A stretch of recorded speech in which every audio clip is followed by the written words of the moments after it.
specialty clinics. And what are some of the programs you're excited about? Some of the programs we are excited about include A-Team, which is our cheer abilities team for special needs athletes. No experience is necessary, and we take all ability levels. 2, we have our first ever non-tumbling worlds team, and this is for athletes 18 and up. And then next month we have our tryouts for our half-season teams. And you have some exciting events coming up too, right? We do. We have tumble clinics tomorrow with the Tumble Yoda, who's here with us all the way from St. Louis, Missouri. There's still time to register. They start at 1 p.m. tomorrow. We also have our Fall Festival and Trunk or Treat. That's October the 25th from 1 to 4 p.m. It's free and open to the public. All we ask for is canned good donations for the Low Country Food Bank. We have vendors, food trucks, bounce houses, mini golf, all kinds of candy and activities for the kids. And then finally, again, our half-year tryouts are open for enrollment. We're super excited to have everybody come out. One day I was surprised you do a backflip right when you're done. Hey, you can be on that world team. It's open. All the way up. No age limit. Come on, Mom. Thank you so much. Thank you guys so much. Right now we're going to try to stay a little dry out here on the field, but we'll send it back upstairs to Everett and Jack. Well, the Delta Force All-Stars cheer squad, man, we're so thankful to have them on board year in and year out. Well, a whole lot to cheer about on that visitor sideline as that ball pops right out the hands of Karan Hoop and into the hands of the outside linebacker Liam Crady, the captain for this Wando football team. And all of a sudden, the first turnover of the game, let's see if the Warriors can convert. We just talked about it, the slippery conditions, not ideal, and the handoff just not clean. The Warriors catch the first break. Now they're going to keep it on the ground, keeping the legs churning. Great work on the outside. It's the starting running back, Ryan John. John, just a sophomore, 5'7", $150. They said he busted his tail in the weight room in the offseason, doing a good job picking up the first down of the evening for Wando, brought to you by Coastal Wound Care. Karan Hoop, who unfortunately had the fumble on the tackle, so trying to make up for that unfortunate mistake. But if Wando can average 10 to 11 yards on first down, I'm pretty sure Ike Perrin and his staff will be very pleased with that. 2 in the backfield. They're going to throw it to the outside. This time he's able to find Gabriel Holmes. That's his 13th catch of the season. They get David Bernard. He's their lone senior in that receiver room.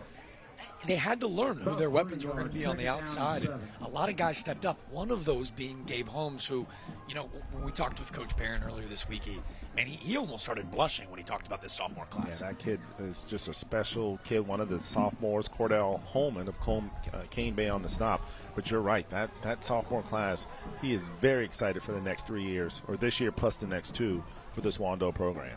2nd and 7 for the Warriors, and this ball on the pay dirt.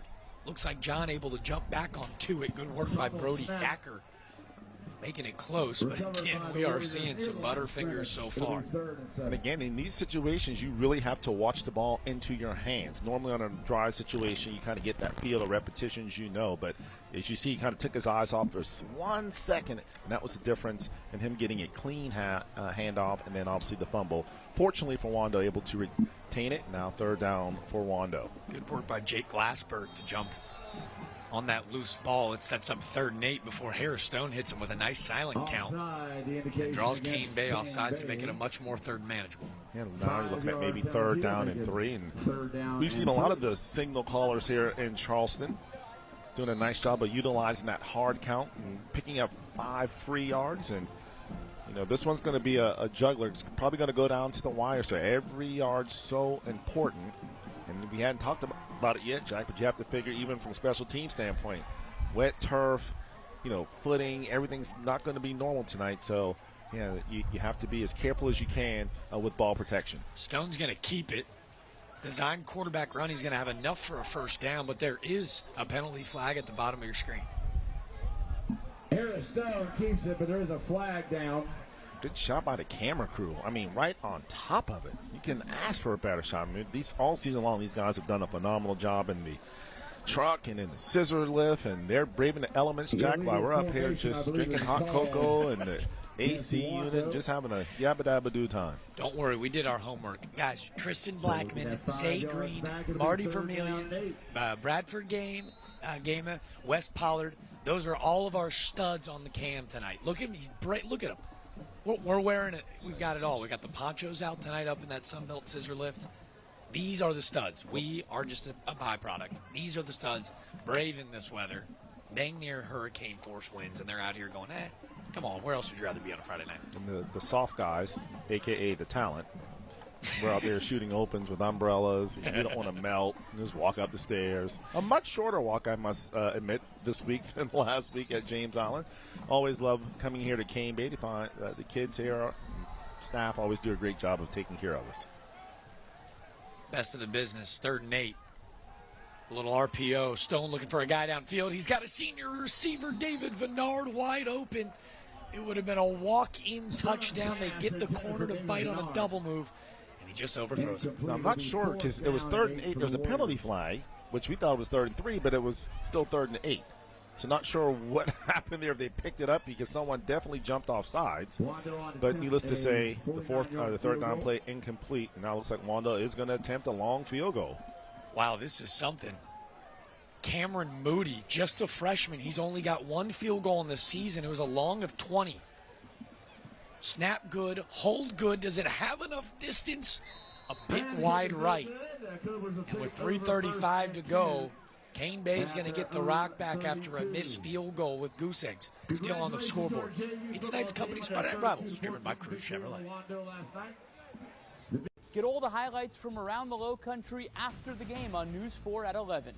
My grandson was injured in an accident. I liked what I read about those thumbs up guys. And they handled everything from beginning to end. I just think they're wonderful people. Call us. We're those thumbs up guys. Call 843-885-8000.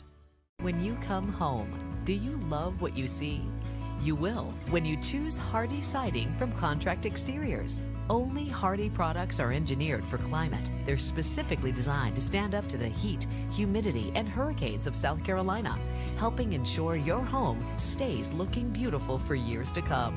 Discover your perfect homecoming by visiting contractexteriors.com. When it's time to re-side, come home to something better.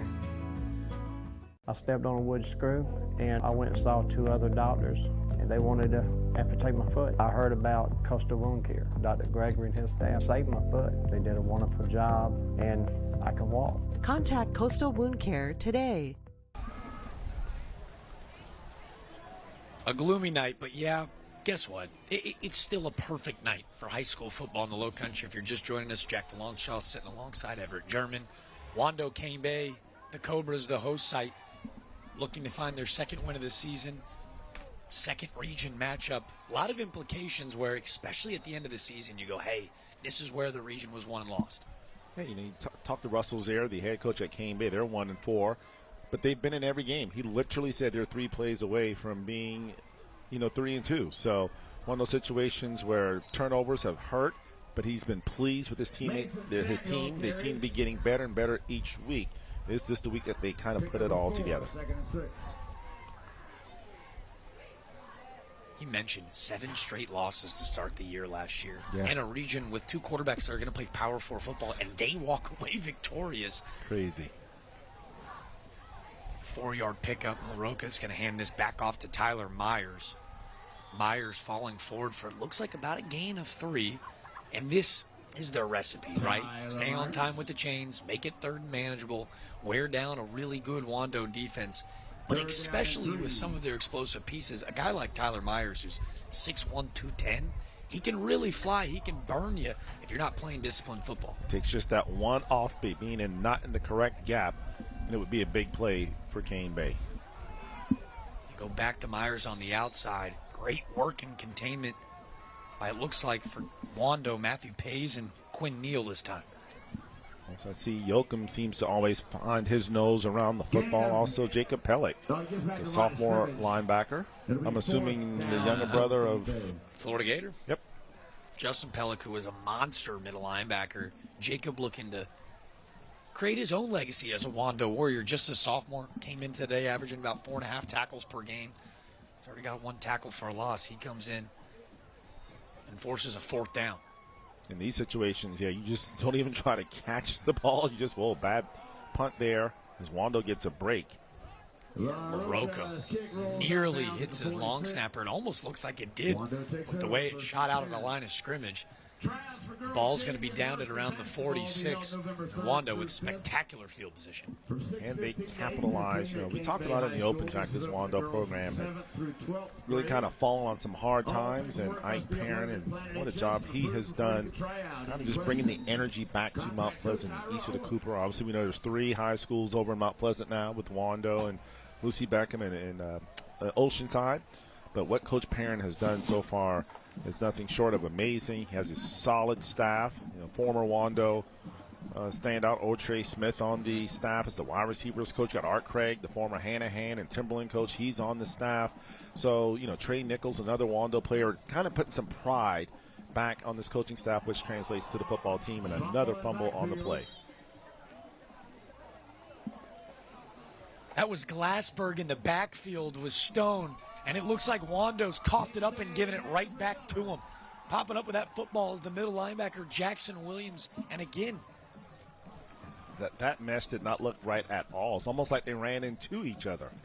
I don't mind telling you, not much to do with the rain. Just looks like a lot of miscommunication in that backfield right now. And again, this is a team, and Ike Perrin talked about it. They like to get creative. They like spacing the ball out and feeding different receivers. Running the football 40-plus times is not necessarily their MO, and they look a bit out of whack as now Kane Bay with a chance to take advantage as Matthew Pays is going to swallow up big number 15, Samuel Rolston, his first carry of the night. And the one thing you don't want to do is obviously have your defense on the field for extended periods of time, and especially against Kane Bay. This is a team you don't want to fall behind on because they have that mentality and that capability to go on 15, 16, 17 play drives. So you got to play ahead. Defense so far doing their own and doing a nice job of taking away that fullback dive and making the quarterback put the ball in play in terms of LaRocca. About a pickup of 1, so Wando doing a good job of clogging those running lanes. This is a football game. I know that we're going to hit it at some point. You see it getting a bit chippy in that secondary. It's Kane Bay doing a great job blocking downfield. It can be really frustrating for a defense. Yeah, well, also for wide receivers because you're not going to get a lot of balls tonight because of the weather conditions. So, yeah, from that standpoint, you have to keep your composure. And it literally could just take one big play to be the difference in the game. LaRocca's first pass of the day, he's got a wide open receiver out in the flats. That was Landon Thompson. A fastball, just a bit errant. As, again, we told you, LaRocca, he's only thrown the football now 38 times all season. But he had his man and just missed him. And, he had a little bit of time. He was able to roll to the right. Probably could have stopped, planted his feet, especially in a situation like tonight where the footing is just going to be off. So you have to take your time and deliver the ball on point. There's LaRocca out for already his 3rd punt in just the first quarter. This one far better, end over. Going to take an advantageous Cobra roll. It'll trickle to around the 17-yard line. 20 seconds to go here in the first quarter, and about what we expected. Yeah. I don't think a lot of offense expected anyway because of the mentality of both of these teams to want to shorten the game, so to speak. When you have a coach say, hey, when we stay on schedule, that means we're getting 3 yards on first, 3 yards on second, and hopefully 4 or more, on 3rd down. They take a lot of that play clock off. So, yeah, they're shortening the game. Now what you have to worry about, Jack, it is field position because if you have a turnover here, obviously your opponent is already in scoring range. So you really have to protect the ball here. Worst case scenario is you want to do 3 and out and punt the ball away and play the field position game. 1st and 10 from the 18. Stone will opt to keep. Great blocking up front by Ben Buffum, the Wando center. They do have some size, which they have lacked in years past. Buffum 6'2", 310-pound center. A lot of experiences. Again, this was a school really that needed to teach its program and they could win, to believe in themselves again. As we say, Jack, you don't want to hope to win, you have to expect to win. We expect a whole lot more rain this evening. It's goose eggs after 1. And tonight's company's Friday Night Rivals, driven by Cruz Chevrolet, Kane Bay, Wando. AC struggling? Charleston Electric and Air has you covered. From expert electrical work and generator installation to fast, reliable AC repair. We keep your home powered and cool. One expert team, trusted for power, cooling, and comfort. Thank you for allowing our family to serve your family at Charleston Electric and Air. 100% satisfaction. Your comfort guaranteed. When your project demands the best, turn to Sunbelt Rentals. 10 branches conveniently located in Charleston. Sunbelt Rentals helps you get things done with an expanded mix of tools and equipment. With over 14,000 pieces of equipment, expert advice, and reliable service, we help pros and DIYers tackle any job, big or small. Rent from Sunbelt Rentals, a company proud to be involved in the community and schools. Sunbelt Rentals, making it happen for our customers. Visit us today. Honey, the AC stopped working. Call Plum Pro Plus. AC issues? I'm on it. Found the issue. Plum Pro Plus is Charleston's #1 plumbing, heating, and air company for a reason. Call the pros today to find out how you can receive a free heater with the purchase of a new AC system. Call the pros you can trust. Call Plum Pro Plus today. Sports 4 is committed to providing you the best high school football coverage on Friday night. And we know it takes a lot of hard work and dedication. Go, go, go, go, go, go, go. Let's go. Come on, let's go. Quicker. You've got to be quicker with the scripts. Ingest, edit, export. Ingest, edit, export. Catch all the high school football highlights on Friday Night Rivals with Scott Eisberg and Webb Wright, only on News 4. Time to shine. Shout out to the Cane Bay Band, loud and proud on this Friday night as it's 0-0 at the end of the first quarter. Thus, the stats are going to reflect that as well. Tonight's Southeastern Spine Institute stats update, helping hurt people of all ages get back to their active lives. Not much activity here, Yeti. Yeah, very balanced. That's safe to say. Cane Bay obviously winning the rushing battle. Not a lot of throwing for Cane Bay. Not a lot of total yards. Both teams with a turnover, so I think the key component to the winner of tonight's game will absolutely be field position and who can capitalize on it. This has the all the feels of a one-score game for sure. He's going to hand it off to Ryan John. Ryan John on the carry. John, a pickup of about 6. Nice carry and good cut back through the middle of the field. John, he's averaging about 31 rushing yards per game. Again, just a sophomore. It's a split backfield, running back by committee with he and Glassberg. Glassberg's actually gone over 100 twice this season. Dustin, our keys to the game. They're going to need John to be really good tonight. Yes, it's like you almost feel like early on, again, the second quarter just upon us, but somebody's going to have to break a big run. Yep. You know, and that's going to be really the difference because both of these defenses right now are doing an outstanding job of taking the opposition out of their comfort zone and doing what they like to do. 3rd and 4. He kind of fumbles the snap again. This ball's going to be tipped, and coming back to it is the tight end. Stone's pass is incomplete. That was Ellison Gracia coming back to the football. It's going to be tipped and just short. It's going to force 4th and 4, and looked like Eli Taylor. Is that who it was? Yeah, on the outside. The pressure. I was going to say great coverage on the outside by Caden Wilson, but it looked like Taylor up front was able to get a hand on that football. So you got Devin Cobbs on the other side. Great size, and they teach you, Jack, if you can't get all the way there, stop and throw those hands up and make him throw it over. There's a near drop on the punt attempt. Good hands. That was almost a disaster for Wando as the punter. Trace McCarty able to save that possession. I was going to say, like Ron Burgundy with the question mark at the end of the teleprompter, I kind of held my breath there because you could kind of feel impending doom. And now Cane Bay. And that football is probably heavy. Yeah. It's wet. It's going to be special teams. I think you're spot on, whether it be a one-score game. It does give those old school SEC vibes. Yeah. LSU, Alabama, 9-6. Yeah, exactly. Yeah. Punt, pass, and kick competition. It might be a baseball score at the end of 4th quarters, but we know that these guys love playing in this type of a muddy contest as LaRocca is going to be wrapped up and tackled by Ben Eikenberry. Eikenberry, the junior, 6 foot, 205. That's his 43rd tackle of the season, averaging about 8 a game. But here's what strikes me. He comes into this game with 41 tackles. Right. 32 of them are solo. Yeah. I mean, who needs help when you just get the guy down by yourself, you know? You don't want to split a tackle, you get a half. I always love those 0.5s on those tackles. Like, nah, I'm good. Yeah. just be behind me in the event I can't get him to the ground. Saw some stuff on social. He's squatting like over 400 pounds. He's like, just jump on the back, boys. I got you. As Tyler Myers stood up, nowhere to go. Great work by your boy Brock Yoakum up front. Continues to be a menace. It's our favorite segment of the night. It's our host school grant, brought to you by Knights Companies. Knights Companies and News 4 are proud to present each participating school a check for $500.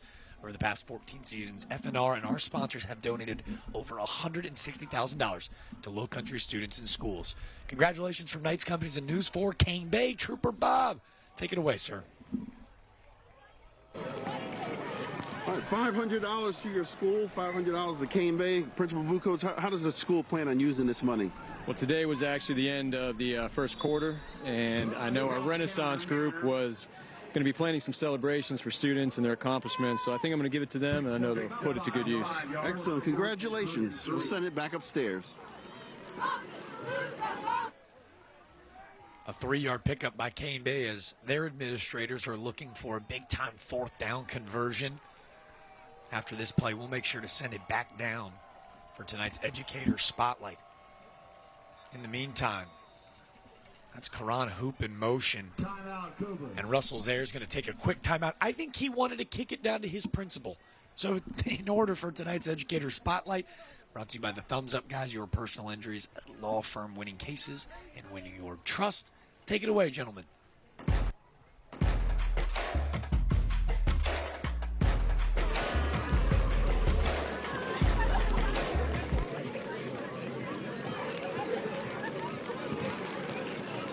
Our Principal Buchholz, spirits aren't dampened even though it's still raining right here. We got a good little crowd upstairs. So what are some of the exciting things you're doing here at Cane Bay? Well, I love football games because we get to showcase a little bit of everything. You see our cheerleaders, you see our dance team, our phenomenal band, and other student organizations. Even our student section is still down there. It's a little smaller than normal, but they came out. So it's a great showcase. Other than that, we got some phenomenal things going on here. Super proud of our students for their accomplishments first quarter. Love our programs that we have here. We offer a lot that not a lot of places have, and so we are definitely grateful for what we have here. Well, being grateful, we also have 6 more weeks till Thanksgiving. I know you're thankful for your family and so forth. And anything special you're looking forward to on the table? I think I'm going to keep it simple. It's family, friends, football, and fried turkey. Yeah. I got to try that one day. I've eaten it, but never fried it myself. Got to try it. Well, keep up the good work here at Cane Bay. Thank you for all that you and your staff do, and keep up the good work. And stay dry tonight. Thank you. Appreciate it. All right, we'll send it back upstairs to Everett and Jack for some more football. Fried turkey. Well, turkey's back on the ground. It's the 3rd fumble of the evening. And look at big number 44 for Wando on 4th down. That's Isaiah Brock, the sophomore linebacker, comes away from this football. It was Mason Samuel on a jet sweep from Cane Bay. That ball comes flying loose, forced by Brock, picked up by Brock, and now Wando winning the field possession battle. Stone's going to keep it on the ground. Really nice tackle from behind. That's big number 55, Devin Cobbs, with a nice hit. Take a look at the replay there. They were trying to go sideline to sideline. Good job by that Wando defense, not allowing him to turn the corner. Made him go east and west instead of north to south. Had his teammates come behind him, and obviously the big stop there. So good job by Wando. Now the question is, will they be able to take advantage of this outstanding field position? That was Matthew Pays in on the hit as well on that forced fumble. Now Ryan John, he's looking to beat the man to corner. About a 4-yard pickup. If they do end up crediting Pays, that'll be his 4th forced fumble already this season. He's been a one-man wrecking crew. Eikenberry, Pays. I have a feeling that we might have our first ever defensive Knights Companies player of the game. Well, especially if the final score is going to be 3-0 or 6-3, that probably would be a good idea in terms of who's leading the team in tackles. So, but you're right. So far, this Wando defense, very impressive in terms of their stinginess and really making it difficult for Cane Bay. John and Glassberg in the left and right pocket of Stone as Ike Perrin will take his first time out of the half. You're right. I guess it wasn't that hot of a take with the score, but it would be our first defensive player of the year. as there's 8:26 in the second quarter. We're going to mull it over. We're not going to say who the player of the game is quite yet. A lot of football in front of us. It's Knights Company's Pirate Rivals, driven by Cruise Chevrolet.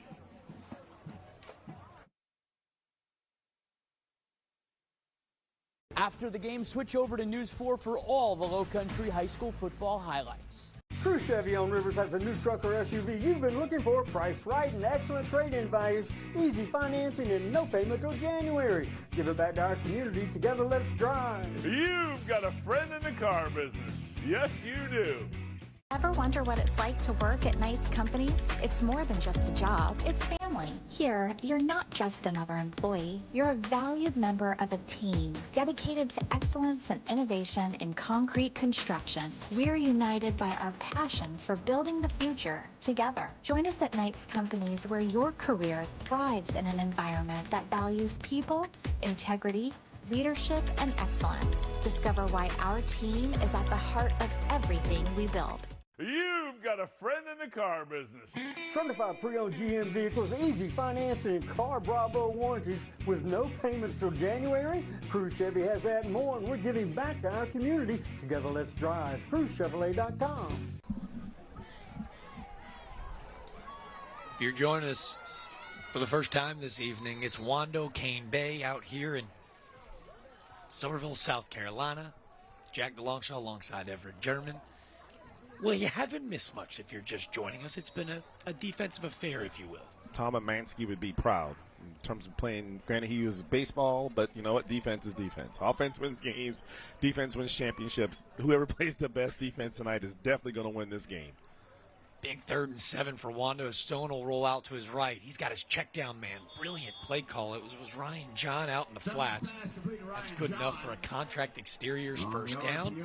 Let's make life easier on the quarterback, because that's our first pitch and catch of the evening. Yeah, and simple, wise decision. Didn't try to force the issue. Had his drop-off guy wide open, able to get it to John. First down, drive continues. Knocking on the doorstep, which would be our first trip to the red zone so far. You know, Harris Stone, a senior, we saw him the last 2 years. He's really grown into his own. Has struggled with a little bit of decision-making this year, but he's a kid with big-time arm talent. This time he's going to keep it. He's going to bounce left, cut back to the middle of the field. Nice tackle by, again, the captain linebacker, Brody Thacker. If there ever were a game where you want to preach 2 hands on the football, when you go into a pile, 2 hands on the football, on the top and on the bottom to protect, because you know good coaching, defensive coaching staffs, they're going to tell those guys to go for the football. You know, if they're loose with it, try to punch it out. If they're kind of, carrying like a loaf of bread, the ball's slippery. So ideally, yeah, you have to make sure you have protection as you go into those piles. This time he's going to get it to John. John to the outside. You can see he's got some burners. I know it's just a 2-yard pickup, but by beating Cordell Holman to that corner, you can see he's got the ability to space the field sideline to sideline. Well, without his speed, that would have been a 2-yard loss. Yep. So you're right. It may not have been a lot, but anytime you can get positive yards, and what you want to do here in this 3rd down and short, you definitely don't want to go backwards. You want to be able to give your kicker an opportunity to put one through the upright. So here, don't take a sack. Definitely no penalties. If nothing's there, throw the ball out of bounds. Don't put it in harm's way, and try to come away with 3 points if you can. Cameron Moody missed his first field goal of the season just 2 possessions ago. This would be about a 40-yarder. Out to his left, Stone across the middle of the field. He was looking for Gabriel Holmes about 8 yards down the middle of the seam. And it'll fall innocently, but it feels like that play call almost feels like it was a given they were going to go for it. Yeah, boy, Jason Robinette, 6'4", 215, a big target for Wando. Is like Perrin trying to decide, and yeah, he's going to send his field goal team out. I think. I was going to say, actually, if they're going in and out.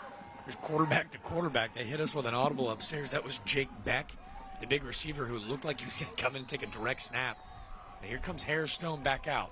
Maybe the thought process, even if you don't get it, you got him in deep territory. It trips at the bottom of the screen. Stone delivers a strike. He puts it right on the numbers of Gabriel Holmes. It's about a 16-yard pickup, but again, potential rub route in discussion as there is a penalty flag. Harry Wagers, our official tonight, will get the call. Boy, would that be a negative for Wando, because not only if it is against them, that may push them out of field goal. Pass interference against the offense is the indication. It is going to be offensive pass interference. You saw that bunch formation at the bottom of the screen, and again, they get him, I think, 2 yards past downfield. You can't make contact. That frees them up, and they're going to have to redo the down. And now you're going to definitely have to go for it because it takes you out of field goal consideration. So they went for it on 4th down and 5, able to execute, but the penalty will nullify it. So now you're looking at, 4th and 15 for Wando. And we'll replay 4th. You have to think this is just maybe a go route. Maybe the defender slips and falls, or maybe you try to do a crossing route or in this case, you send the punt team out and try to pin them down and make Cane Bay drive the length of the field. That's exactly what they're going to do. They keep hitting us with the hezzies upstairs. The punt team rolls out. Now here comes Hairstone. Now back they go. Red Rover, send your special teams on over, Coach Perrin. Play clock's at 4. This is the punter, Trace McCarty, way back there. Not really sure because they weren't trying to draw them off sides with 4th and 15, so maybe just gives the kicker a little more room in terms of Trace McCarty to try to pin them inside the 15-yard line. And again, no foreshadowing, but Ike Perrin is known for getting really creative in the special teams game. It's not quite Beamer ball in the low country, but always have your head on a swivel as McCarty will fire this away. End over. Great punt as it trickles out of bounds at around the 12-yard line. Good work by the gunner, Cade Rogers, this current hoop. We'll watch it roll out of bounds with 6:51 to go in the second quarter. The rain's still coming down, and our guys braving it. Let's kick it to the sideline for tonight's Field Report, brought to you by Charleston Electric and Air, your trusted electrical and HVAC specialist serving the Low Country since 2005. Hey guys, I'm on the sidelines. The field's not that bad. It's a little damp because it is rain, but if you can pan up towards the lights, we got a steady rainfall, and it's been falling since the beginning of this game. Now, I have watched the guys on the Cane Bay side. They've got 2 guys that are drying the football and sending it out pretty much every play to keep it dry for that quarterback, especially when they punt or kick a field goal. But it's hard to keep that thing dry now. Also, I'm noticing on my phone app a 10-mile-an-hour wind down here. So Everett and Jack, you got to wonder, is some of these play calls getting dialed back a little bit because of this weather?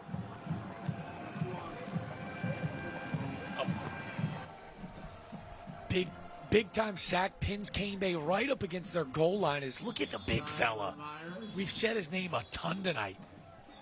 Big number 25, Brock Yoakum, continues to be a bull in a china shop in that Cane Bay backfield. This Wando defense, they're not giving up an inch. I'm looking at that rain and that last shot, and Jack, I think back to, not to sound like Al Bundy here, but my junior year playing at Wando, we were at Sertoma, and, back then it was just a 1-quarter game, and we lost like 21-0. It was raining hard, so we fumbled the ball, 3 or 4 times. And we had the last quarter. We get back to the school, and I'm like, God, it looks like the lights are on in the stadium. We practiced for, must have been 2 hours at 11 p.m. on a Friday night with a 5-gallon paint bucket. And Coach Dingle, my guy, Dickie Dingle's my coach, would literally dump the ball in the water, get it wet, and make us. That Monday, we must have practiced for 5 hours. I mean, it was the longest practice ever. Dump it in the water, made us play with a wet ball. So I can't imagine what these guys are going through right now. It's PTSD for me. I'm like, oh, please don't fumble that football because you'll be practicing late at night if you do. You did bury the lead a bit. 21-0 in the first quarter may have warranted your 5-hour practice. Yeah, for sure. Nice tackle by Szymanski. And actually, the strategy of Ike Perrin worked out. They went for it, didn't get it. They pinned him now. And now, of course, we've seen the punt team of Cane Bay have a little bit of struggles here. If they can get one here again, they should at least have the football, I would say, starting at least the 40, maybe even a 35 of Cane Bay. Yeah, all eyes right now on number 54. That's Brennan Shokes. He's the long snapper as the heels of Colby LaRocca right in the shadow of the field goal post. Trace McCarty receiving this punt. His heels on the 35 as it's an end over. It's going to roll out, and this is great work by Cane Bay. It rolls out to the 46, and we get excited because that might be the biggest play of the game thus far. Could not have asked for a better situation if you're Russell's there. 49-yard punt by LaRocca as Wando will take over from the 46 when we return.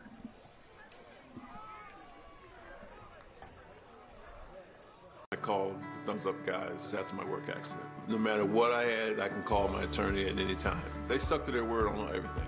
If you're hurt on the job, call those thumbs up guys. Call us. We're those thumbs up guys. Call 843-885-8000. At Contract Exteriors, we transform homes. Imagine the possibilities. Make your home new again with our expert craftsmanship and top quality materials. From stunning decks perfect for family gatherings to sleek, energy-efficient windows that brighten your space, Contract Exteriors brings your vision to life. And with our wide selection of siding options, we ensure your home's exterior reflects your style. And here's the best part. No payments for 12 months. Contact us today to start your journey to a refreshed home. Contract Exteriors, your trusted partner for home transformations.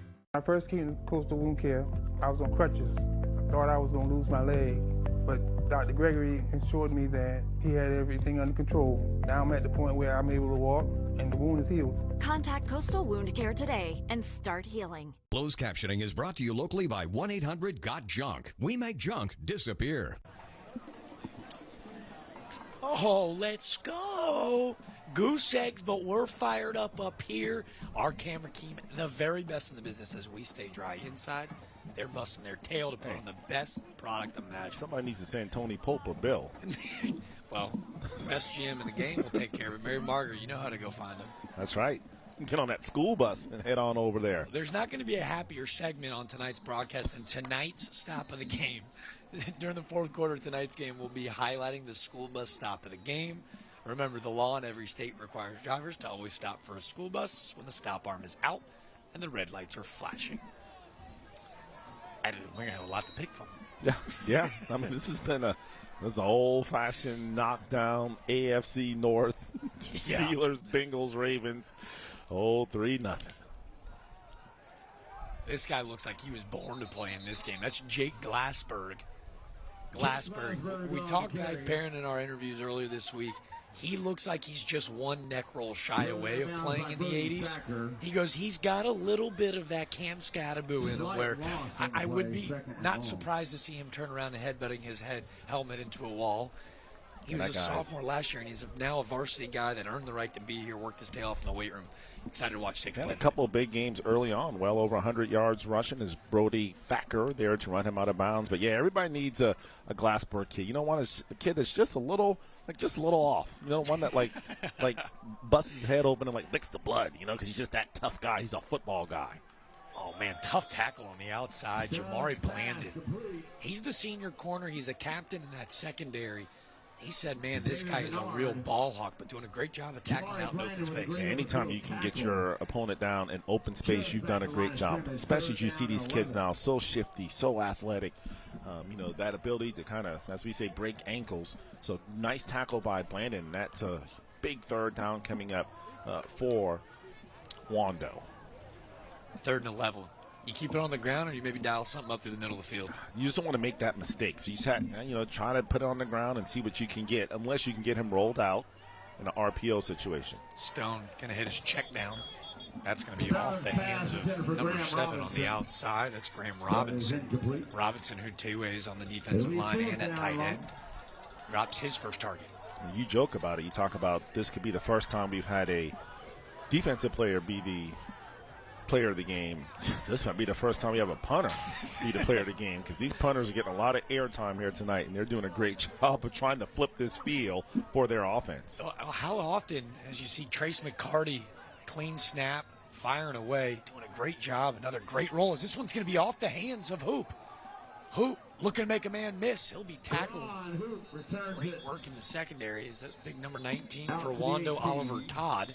Todd, the backup quarterback, but almost a fatal mistake by Hoop. Yeah, you know, he's tough. If you're the backup quarterback and you're on the punt team, yeah, you know, that's a dude that's looking for action. But a nice job by Hoop. Fumbled it, able to maintain possession first and foremost, and then try to get as much as he can. That young man, I don't think he's left the field tonight. Offense, defense, he's done it all for this Cobra football team. He was our player to watch for a reason. You know, for Kane Bay, who runs that double A back and B back triple option formation, for a guy in Karan who he had a flag. It's against Kane Bay, Jack. I think it was like a block in the back. So what should have been decent field position for Kane Bay now nullified, as once again they're starting inside the 10-yard line. That must have come out late too. Kane Bay was already on the football. We'll work to find out if it was something after the play. It's LaRocca back under center. He's going to keep it. No hold on the outside. Great block. It'll free him up. That's the biggest play from scrimmage from either team tonight, as LaRocca picks up that contract exterior's first down. Yeah, Pays right there on the stop with the pursuit. And if for nothing else, as we take a look at the Knights Company replay here, nice job of being patient, letting the defenders make their decision, and then able to explode through the hole. But for more, not for anything else, Jack, it gives them a little breathing room out of their the shadow of their end zone. And they get the yards back after the penalty. Great seal block by Mason Samuel on that last play as well. This time he gives it back to this big B-back. That's Tyler Myers. And now all of a sudden, back-to-back plays over 10 yards. Myers, a kid that averages about 80 yards per game. And you're right, man. He just feels like he's one big hole away from blowing this thing open. And that's all it takes, just one person not doing their assignment. Wando's done a nice job of bottling up this rushing attack of Kane Bay. But it feels like now Kane Bay, go back to their keys to the game, they're staying on schedule. They're picking up 5+ yards on first down. That's where they become dangerous because, again, here with 3:21 left, they have the ability to use all this time and finish it with points. Oh, they're going to throw here. And if it's on the money, it may have been a touchdown. He was looking for Mason Samuel. Everyone in the ballpark is thinking run. Samuel slips out the seam, and the ball just a bit low. Yeah, definitely underthrew him. Again, kind of rushed his throw. Just take your time, lob it out there, and you're right. If he leads him to the end zone, that's an easy 6 for him. Instead, he had to stop, come back in conditions like this. That's not the easiest thing to do. Samuel just 2 catches on the season. Now back in motion. LaRocca looking to pitch it to him, but great work by Trace McCarty.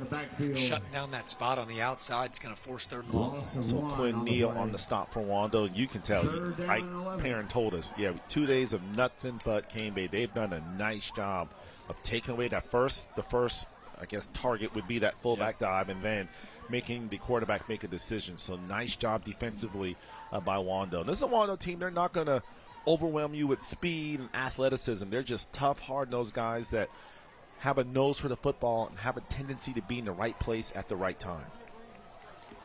3rd and 11. Pair of receivers at the bottom. LaRocca's going to look to throw. He's got his man, and it's going to be picked off. Talk about jumping the route. Ryan Szymanski tiptoeing on the sideline, the sophomore, with his first ever varsity interception, and with 2:30 to go in the half, he's flipped the field. Well, he is the backup quarterback, so I guess he knows how the route's supposed to go, and he jumped this route, stepped right in for it. You saw he broke on the football, stepped in. That's what you like to see. God, that guy's a quarterback. Make him a safety. Ryan Szymanski getting it done on the defensive side of the football. A 6 foot, $165. I'm telling you, Coach Perrin blushed all interview when he talked about this sophomore class. Quarterback, receiver, DB, and in this weather, we haven't seen a ton of drops. And Szymanski playing corner comes in and makes the play of the game. Yeah, they were on a nice little roll offensively. Now, can Wando. They've had good field position all night long, had some great drives, just not able to finish it off with points. Can the Warriors do anything here in the last 2:31? Trips at the top. John to his right. Stone fired up as it looks like Wando's going to have to use their second timeout. Looks like they can get it off. No, it looks like a delay of game unless they wave it off. I saw Coach Perrin come sprinting in. It looked like 4 or 5 speed out of you, Coach. I see you unable to get that timeout in as it's going to be a delay of game. You need to be Xavier Worthy and run a 4.2, and he would have got that timeout. So that 0.3 seconds cost him 5 yards. Well, Trooper Bob was kind enough to show us his calves and tennies today. I know he says the field's not too wet. I don't think we're seeing 4.3 speed on this turf today. Stone, big throw, looking for his man. It's Holmes, and in coverage, Jamari Blandon with a really nice play, step for step. That's his 8th pass deflection of the year. Start calling him the correctional officer because he is locking people up. That was a nice route by Gabriel Holmes. Nice ball thrown by Harris Stone, but just better coverage. That time, a big-time stop for Cane Bay. Again, that delay of game so big is 1st and 10 play call versus 1st and 15, drastically different. And everything seems to be like go routes, go routes, go routes. Get some crossing routes. Get these guys having to cover from left to right and be able to put the ball right on the spot. Like that. That middle of the field. Every week, Jack. Every week, the middle of the field is always wide open. Catch and throw. Big third down coming up for Wando. Jake Beck, his first catch of the night. You're right. Whoever feels like they can exploit the middle of the field, catch that secondary group sleeping a little bit, now all of a sudden 3rd and 7 feels much more manageable. And that looked like maybe the most confident poised throw from Hairstone yet. And it's a simple one. Doesn't have to read the defense. It's a straight tight end dump. I mean, you got a 6'4 tight end, a 6'1", 6'2 tight end. Just get it to those big guys, especially when you have somebody that's a DB trying to cover these guys.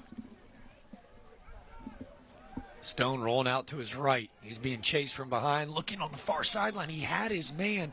That was Cannon Demora, and he just misses him. He's trying to throw fastballs, and those are balls. I mean, he was wide open. You can almost toss that one out there. That's an easy catch and throw situation, but too much arm strength on that particular pass. 4th down, Wando forced to punt it away again. You can see his adrenaline taking over a little bit as Brennan Shokes, the junior defensive end, was putting pressure on from behind.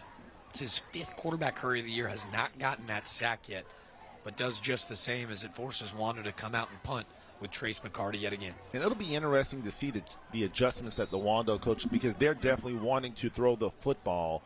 Obviously, Cane Bay, they want to run it. But for Wando, I think the passing game is there. Stone just needs to settle down, take a deep breath, and deliver the easy plays. Here comes the fake. Here's McCarty. He fakes the throw, and he's going to be crushed out of bounds. That's Brody Thacker. Cannot catch sleeping is the middle linebacker who on special teams looked like Wando may have caught him sleeping, but big 2-4 chases him down out of bounds. So was that designed, or was that just he kind of fumbled the snap and just, so it was a low snap. I'm not so sure that was designed. He was trying to make something out of nothing, and you're right, Thacker there to lower the boom. Welcome to Cane Bay, sir. As he knocks him out of bounds, Wando loses possession. And you're right now. With Devin Cobbs, he actually leads Cane Bay in sacks. He was in the backfield on that punt team. You're right. I know we're expecting the trickeration. I think that was just DJ Cobbs causing mayhem. Now here comes Cane Bay. That was Karan Hoop, without question, his best play from scrimmage. That 11, looks like they're going to have him yard shy of the 1st down marker. Liam Crady on the stop, but I kind of feels like Cane Bay is getting very close to popping a big one. I think Coach Perrin thought the exact same. Wando will use their 2nd time out of the half. Use it to take a breather, understanding that points are going to be at a premium tonight. He knows that if Cane Bay is able to claw away and then get really into their offense in that 2nd half, this is a huge drive. I mean, you're talking, if that's the case and Cane Bay were to get a lead, you're probably talking about maybe only getting the ball 2 or 3 times in the 2nd half, because that's what Cane Bay is known for, those long 15, 16 play drives, obviously taking a ton of time off the clock. And if you were curious, it is progressively picked up rain over the course of this game. I want to give so much credit to so many that have made this night possible. Love that the band and spirit squad are still out here for Cane Bay. The administrations that said, hey, this is a big game. No need to try to replay this next Monday. Rain doesn't hurt. Come on, old school football. I will admit, though, the field is definitely now, not to be funny, but between the 10-yard lines on both ends are pretty dry, because not many plays have taken place between the 10s. But between the 20s, it's a lot of traction, as you see even on the screen there, the middle of the field. Cane Bay, one of the nicer high schools here in the Low Country. Great property out here. Man, coming in, I thought I had missed a turn. They've done a ton of development here in Cane Bay. 2nd and short, Myers. Look at him keep moving the line of scrimmage. 4 Warriors around the football. Chase McCarty just holding on for dear life. As a safety, that's the one thing you don't want to see, is that Myers running at you full speed. McCarty and Crady in on the tackle, and now Cane Bay starting to pick up the tempo. They're going to move the pocket right. He's got his guy left, bringing it back through the middle of the field, looking to make one man miss. That was Jamari Blandon. Corner, receiver, don't matter. Still can't take him down. Forward progress. You love the extra effort, but you also have to be mindful of the clock. 49 seconds left, so you got to be ready to go as soon as the ball is spotted. It was the most exciting forward progress that broadcasters ever announced, but I thought it was because he was getting out of bounds. As you can see, like that internal clock forces him to try to get out of bounds. Great work by Wando to keep that clock running. Game clock now at right around 40 seconds, as it looks like Russell Zaire will use his second time out of the half. You have to think right now the ball right at the 25-yard line. Not sure, Jack, the long of the kicker, but you have to think you want to at least give yourself a chance here at the half to send your kicker out. Because as we know, every point in a game like this is so important. Aiden Thorne, the kicking duties for Cane Bay. He's 12 of 14 this season from PATs, 4 for 6 field goals made, a long of 45, so well within distance. But it does appear that that wind is pushing everything down in this north end zone. So I feel like you got to get this thing to around the 15. Well, I mean, get it to about a 32 to 35 yarder. I guess right now he's at a 43 yard from here, so I would expect a couple more runs. Maybe depending on which hash marker in the middle that he wants it, and kind of play for a field goal. This time they'll move the pocket left. Nice pass out to Samuel. Samuel tiptoeing out of bounds. He lays the boom and continues to fight for extra yardage. As now this is going to be a far more comfortable field goal for Aiden Thorne, but it looks like Cane Bay's got their eyes on 6. And that's a difficult throw. Going to your left, throwing across your body on the move. Did a nice job of not overthrowing, laying it out there so that his running back could catch the ball out in the flat. And also, more importantly, threw it kind of leading him up the field instead of behind him. Great decision by LaRocca. That's just the 3rd catch of the season for Mason Samuel. 34 on the game clock. They're going to move it back right. Look at Matthew Pays the pressure up front. Forces an errant passes. It looked like he had Karan Hoop open in the flats. McCarty breathing down his neck. But great work. It was Leadham Crady and Matthew Pays in the backfield. So now Cane Bay has shown the pass on the past 2 possessions, or excuse me, 2 plays. Don't get caught sleeping, because that's what they want you to think. Play, pass, spread the defense out, and that's what will hit you right with the fullback up the middle and into the end zone. You have to stay disciplined here over these last 30 seconds if you're Wando. Cane Bay still with a timeout left. Samuel Rolston to his left. He's blocking. Across the middle of the field. What a grab by Blandon. Blandon will be tackled around the 6-yard line. A late yellow hanky comes flying in the secondary. But watch Blandon go high point this football. Cade Rogers with the tackle for Wando, but as you mentioned, Jack, there was a penalty flag on the play. Let's see if the play will stand.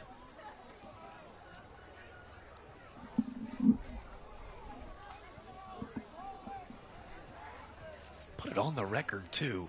Jamari Blandon doesn't have a catch all season. This is his first offensive possession all year long. He looks like their go-to receiver right now. Are they going to wave it off?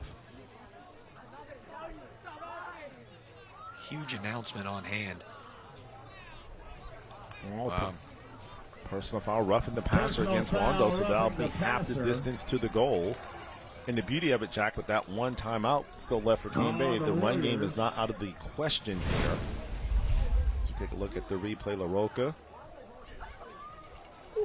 kind of looked like, it was coming, and he was right on it. So we're going to give him the benefit of the doubt. So now all inside the box, Jack. This Wando defense has stood on their head all night long. Cane Bay's dominated time of possession. And can the Cobras punch one in with just 24 seconds to go here in the first half? It's Wando's defense. They've been stingy all season long. All night long. Can they bend but not break here and at least force a timeout? As like Guy Perrin wants to make sure he has his goal line defense in for this last 21 seconds. They're going to bring a ton of pressure, obviously. with 21 to go, you've got the timeout in the back pocket. When do you run? Do you just go ahead and knock it out first down, try to get in? Absolutely. Yep. You know, and just keep it simple. You don't want to have any mishaps here with as you can see, the rain coming down hard here. So, yeah, just basically hand it off. Keep it simple and see if you can plow your way into the end zone. LaRocca, who threw his 7th interception just 2 possessions ago. We've already seen 4 combined fumbles. I think you're right. LaRocca, 62 carries on the season. That's second for this Cane Bay team. He's got 2 rushing touchdowns, but he has fumbled twice as well, once tonight. I got to imagine, just keep this ball under center, right? If you have a big lineup where you have an offensive lineman that you can get your big lineup in and just man on man, hat on hat, who's going to win the line of scrimmage and just kind of plow your way into the end zone. Give a lot of credit to those boys up front. Wrigley Ross, Jonathan Billman, Braden Ledford, Troy Stevenson, Jonathan Williams. This offensive line's been great this drive. Can they cap it off with 6? It's Myers behind LaRocca. He's going to give it right to Myers. And he comes rumbling, stumbling in for tonight's first Trident Technical College touchdown. Myers, his 6th tutty of the year, and they lead by 6. Nothing fancy there. We called it, Jack. Just run it up the middle.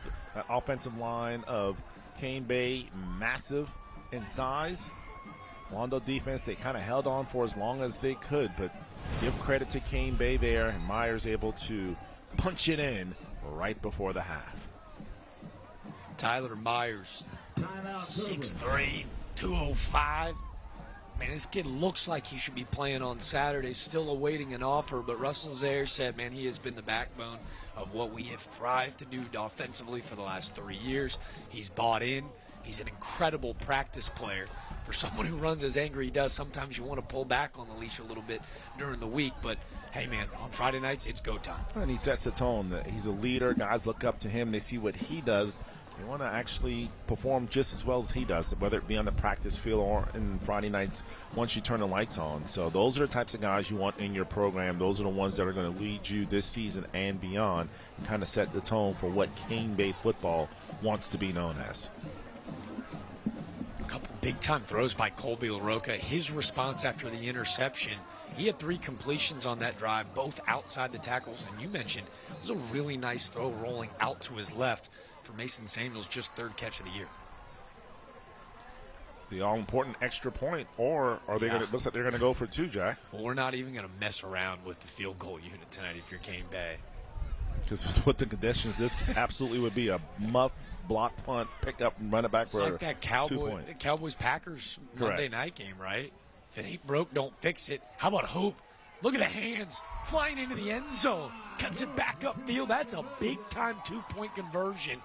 It's a little bit of an errant pitch, but Hope holds it, pulls it in. Our player to watch, but maybe the player of the game so far. The most important thing is watch the ball into his hands. A little bit ahead of him, never took his eyes off the ball, didn't look up the field to see where the defense was, secured the football, then took it home. 8-point lead for Wando. For Cane Bay. Karan Hoop hoping. A really nice play. A night that offense has been stagnant. Cane Bay saves their best for what was just a 1.5-minute drive. It also felt like that up-tempo offense kind of gave Wando's defense fits. So now if you're Wando, you're trailing. And it's a situation where Wando will get the ball to start the second half. But that's the one position you do not want to be in, is trailing a Cane Bay team. And it seems like the offense has now kind of figured it out. They're on schedule. They're in rhythm. This is what they do best. And that's why it's so hard preparing for a Cane Bay team, because you don't see many teams still this season, or I should say even really not during high school football, that still run that kind of triple option offense. And you felt it. Their left side, Wrigley Ross is 6'5", 305. Jonathan Billman, their left guard, 6'2", 260. They found a ton of success on the left side of the line of scrimmage, and they just exploited it on that drive. See the wind playing a little bit of Charlie Brown action. Look at that field. Still, it's good to see no water per se puddling on the field. So obviously the ground holding up well here at Cane Bay.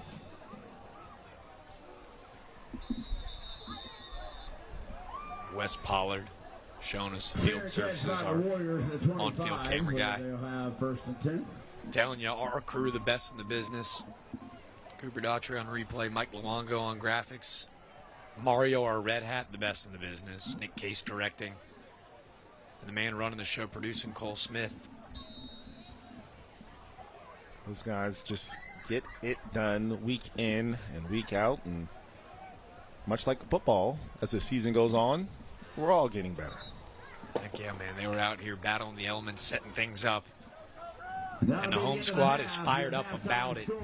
As Harris Stone knees it out, the squads will head to the locker rooms in Cane Bay with a 2-minute drive that could be the difference in tonight's contest. We await Russell Zaire, the reigning region champion, coach last season. He's with our third member, Trooper Bob.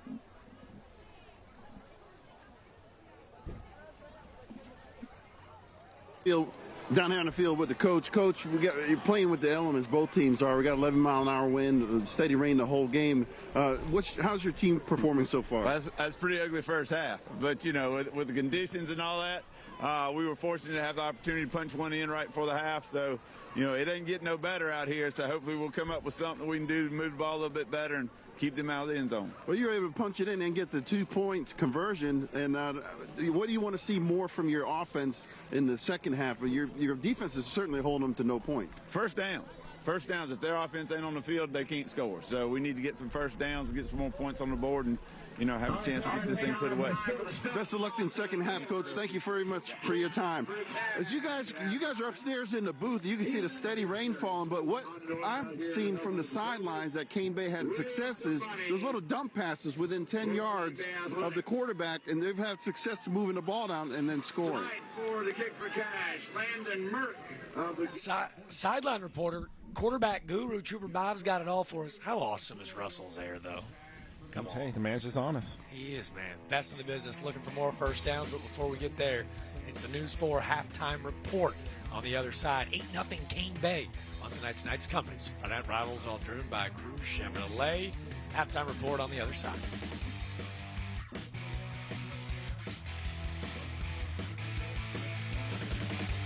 AC struggling? Charleston Electric and Air has you covered. From expert electrical work and generator installation to fast, reliable AC repair. We keep your home powered and cool. One expert team, trusted for power, cooling, and comfort. Thank you for allowing our family to serve your family at Charleston Electric and Air. 100% satisfaction. Your comfort guaranteed. If you've been told or think you might need back or neck surgery, you don't have to travel far. The Southeastern Spine Institute uses the latest surgical procedures found anywhere in the country for simpler operations and quicker recovery times. And since the Southeastern Spine Institute is in your own backyard, you know they'll be right there with you each step of the way, helping you get back to your active life. So call 866-SPINE50 today and make your own appointment. Virtual exams may be available. When your project demands the best, turn to Sunbelt Rentals. 10 branches conveniently located in Charleston. Sunbelt Rentals helps you get things done with an expanded mix of tools and equipment. With over 14,000 pieces of equipment, expert advice, and reliable service, we help pros and DIYers tackle any job, big or small. Rent from Sunbelt Rentals, a company proud to be involved in the community and schools. Sunbelt Rentals, making it happen for our customers. Visit us today. One of the great things about working with Rapid Repairs is that we are locally owned and operated for over 25 years.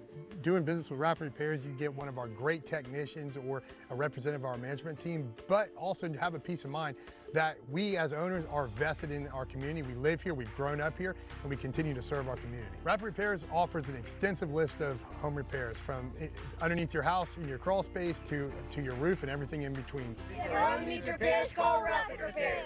573-HELP. Our school with pride and excellence.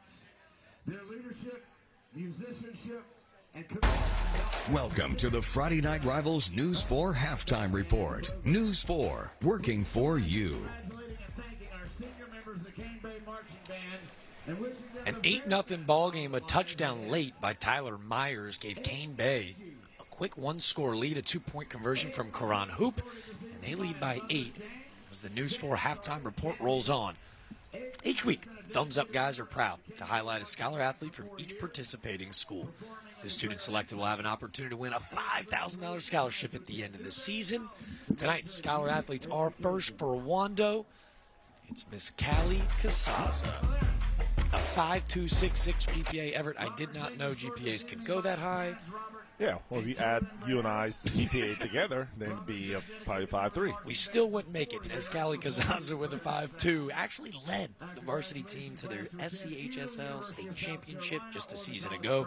She received the MVP for 2 straight years, the Coach's Award for Team Spirit and Sportsmanship. She played singles in that state championship as well, but it doesn't stop there. We mentioned the GPA, right? Well, in the community, she's actually a member of the AP Academy, Wando Warrior Ambassador, National Science Honor Society, and is also the secretary for the ECCAS Lighthouse Keeper Program. Congratulations to Callie Casaza. And for Cane Bay, the host site, it's Miss Jolie Novak. Jolie with a 5.44 GPA. Yeah, watch that, Callie. Yeah, 5.4. Not be confused with 5.3. This is what we call a body and dunked on. I'm not sure if they've got that in the cross-country world, but Jolie has been a member of the cross-country team for 6 years. That's 6 Letterman. I was in the 7th grade. No shot. I could have made my B team at that point, but no big deal. She's going beast mode. She was also awarded the Team Academic Award for highest GPA. I would sure hope so. And is a senior captain for cross country this season. In the community, she's a president of the Mu Alpha Theta Math Honor Society, and she also assists in many community outreach events, including trail cleanups and food drives. That's this week's Scholar Athletes, Miss Jolie, Miss Callie. They might be the smartest folks we've had yet. Congratulations to this week's Scholar Athletes. All right, joined by Jeff and Brandon from the Thumbs Up guys, talking Scholar Athlete like we always do. Half a season done. Now we head into the later part of the season, and it's going quite well. How are you guys enjoying the sponsorship as you always do it? I love it, man. You know, fall is football weather, so here we are. You know, starting to cool down, and I really feel like, you know, football is in the air. Yeah, best time of the year by far. No question about it. Yeah, it's a lot of fun. And each and every week we see Scholar Athletes, and Scholar is kind of highlighted in that. This year is no different than any other year. No, that's right. I mean, every time we've sponsored this now, it's just like I'm in awe of the kids, like what they're doing, how they're handling themselves, how they're performing both on the field, in the classroom. It's just amazing to watch. Your Porter-Gaud Cyclones, they fell on TV the other couple weeks ago. Yeah, the rivals Bishop England, man. Yeah, my kids are over at Porter, and my son was like, "What was the score?" And I was like, "You don't want to know. It's not good." It was tight until the end, but yeah, Porter just couldn't pull it out. Lost too many good pieces from last year's team. Exactly. I think. Well, they have plenty of Scholar Athletes, and that's what we are do. talking right now with the Thumbs Up guys, sponsors of our Scholar Athletes here on Friday Night Rivals.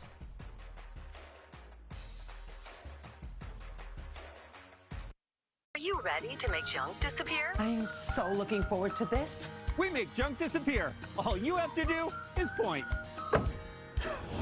Call 1-800-GOT-JUNK. We'll be there before you hang up the phone. I called the Thumbs Up guys after my work accident. They took care of everything. It was very simple. They guided me in what to do until the case was closed. If you're ever in an accident, call those Thumbs Up guys. Call us. We're those Thumbs Up guys. Call 843-885-8000. In Charleston, success is worth celebrating. At All American Awards, we help you recognize excellence with custom awards and trophies that truly stand out. Everything from name badges and custom acrylics to sports awards. All American Awards makes it easy for you to honor your company or team's hard work and dedication with high-quality craftsmanship. Let All American Awards help you celebrate success. We are Charleston's choice for quality recognition.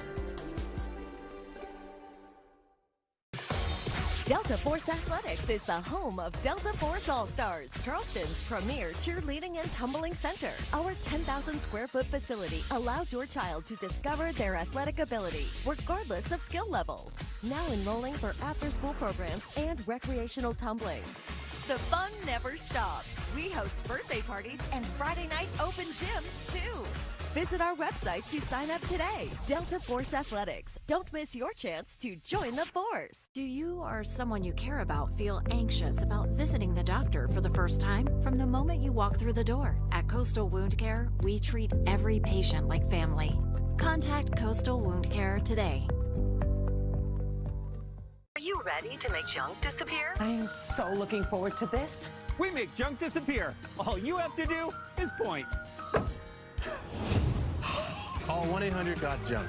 We'll be there before you hang up the phone. Welcome to the Friday Night Rivals News 4 Halftime Report. News 4, working for you.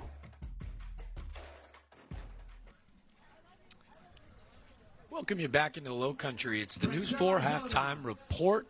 Well, we already talked to the director and the VP, so fans, we're now giving you the opportunity of a lifetime to vote for tonight's Delta Force All-Stars Cheer of the Game. All you have to do is log on to abcnews4.com/poll and vote for either of tonight's cheer squads.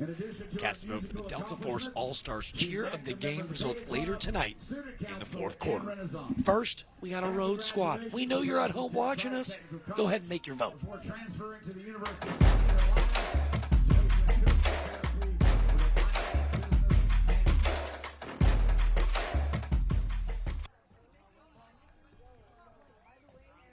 Are you yelling for Wando Warriors? Stand up and yell it for Wando Warriors. Loud and loud, let's hear it for Wando Warriors. Wando Warriors. Wando Warriors. Let's go! In the next chapter of your lives. Thank you for your hard work, your commitment, and the unforgettable memories you've created for our band. Across the nation, the red, the white, the blue, that CBA sensation is after you. Across the nation, the red, the white, the blue, that CBA sensation is after you. Across the nation, the red, the white, the blue, that CBA sensation is after you. Hey, let's go, Cobra!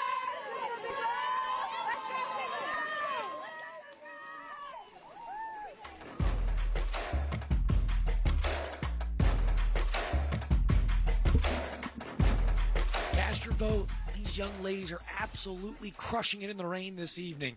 That's tonight's Delta Force All-Stars Cheer of the Game. Cane Bay with an 8-point lead on the other side as the News 4 Halftime Report rolls on.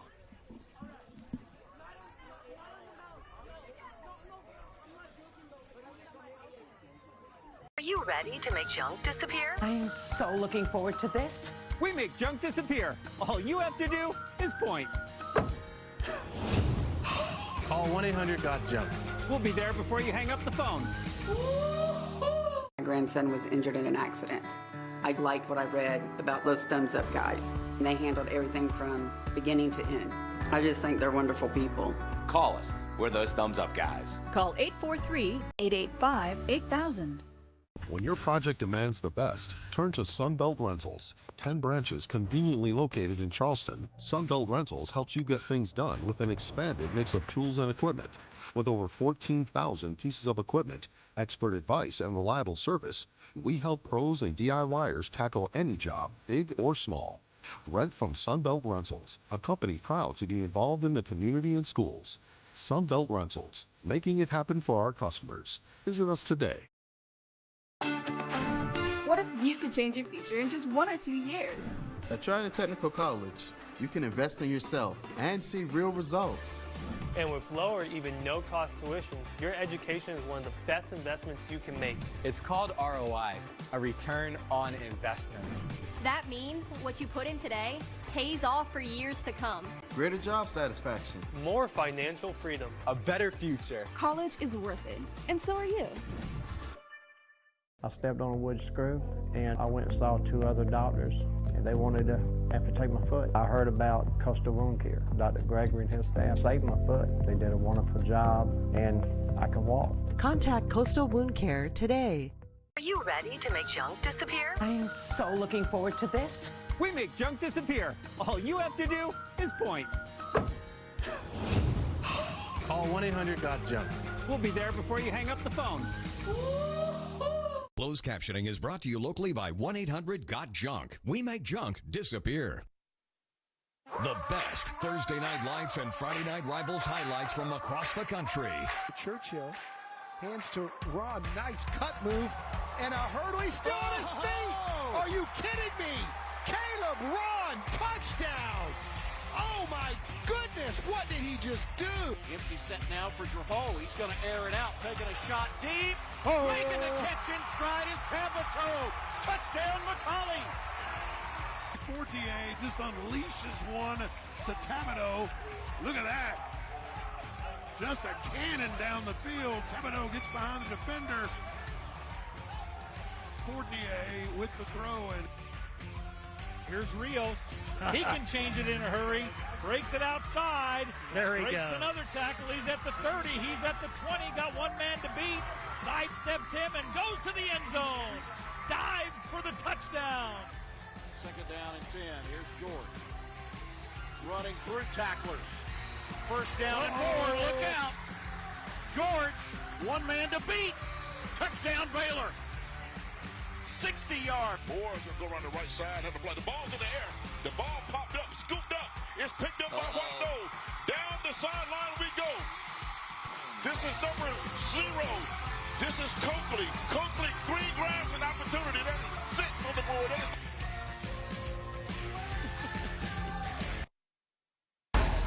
Welcome to the Friday Night Rivals News 4 Halftime Report. News 4, working for you. Maybe you'll see some of our highlights from tonight across the national scale. Sinclair Broadcasting, best in the business. That's tonight's companies. Friday Night Rivals, driven by Cruise Chevrolet, cruises on. Friendly reminder, the plaques and all the awards that we give out after all of these games are brought to you by All American Awards, helping Charleston recognize excellence since 1993. Excellent defensive work, causing over 5 turnovers in that first half, and Cane Bay finally able to punch in with 21 seconds to go in the second quarter. It was Tyler Myers and then a Karan Hoop 2-point conversion, which is why we set it an 8-0 ball game as the teams get ready to roll back out onto the field. Remember, too, guys, after the game, make sure to switch over to News 4. Get complete highlights from all the action around the Low Country with News 4 Sports Director Scott Eisberg and Webb Wright. Friday Night Rivals on News 4 starts at 11:05. You've already got the DVR. Well, and not only will they have highlights of this game, but probably the second or maybe the biggest game, depending on who you ask.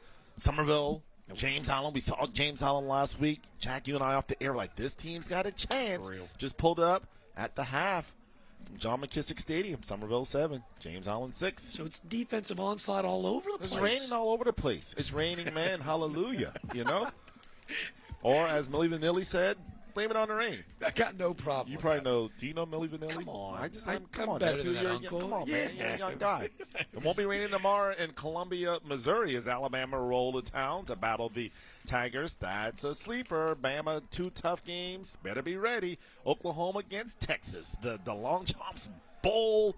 Will Mateer play? Will he not? Will Arch Manning come up and finally be who he's supposed to be? We'll find out at 3:30. And then the nightcap. SEC Country, Kirby and the Dogs headed to the Plains. Auburn, can they pull off the upset? Will they roll Toomer's Corner? You'll find it all tomorrow right here on ABC News 4. I really appreciate you taking that over. I know you guys miss when the legend Dean Stevens is on these calls. I will have as many gray hairs as he does rolling around 3:30 tomorrow. So, but come on, where else would you rather be than right here? 15 seconds away from tip-off as our guy, Trooper Bob, is with the man, the myth, the legend, the second-year head coach, Ike Perrin.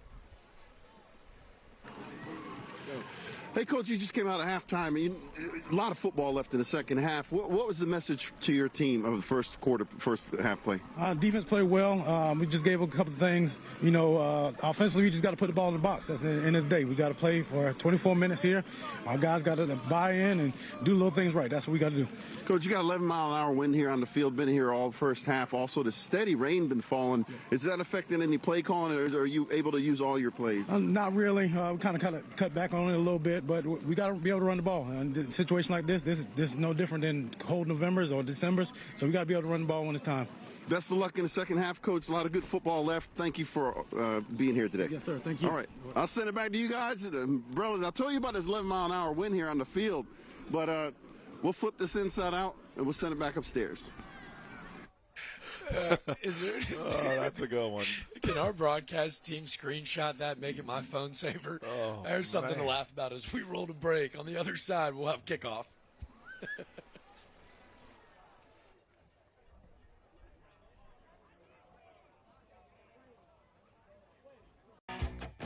News 4 and Trooper Bob's Traffic Tracker. Weekday mornings on Good Morning Charleston. Powered by Charleston Electric and Air. Your trusted electrical and HVAC specialists. Serving the Low Country since 2005. Are you ready to make junk disappear? I'm so looking forward to this. We make junk disappear. All you have to do is point. Call 1-800-GOT-JUNK. We'll be there before you hang up the phone. Delta Force Athletics is the home of Delta Force All-Stars, Charleston's premier cheerleading and tumbling center. Our 10,000 square foot facility allows your child to discover their athletic ability, regardless of skill level.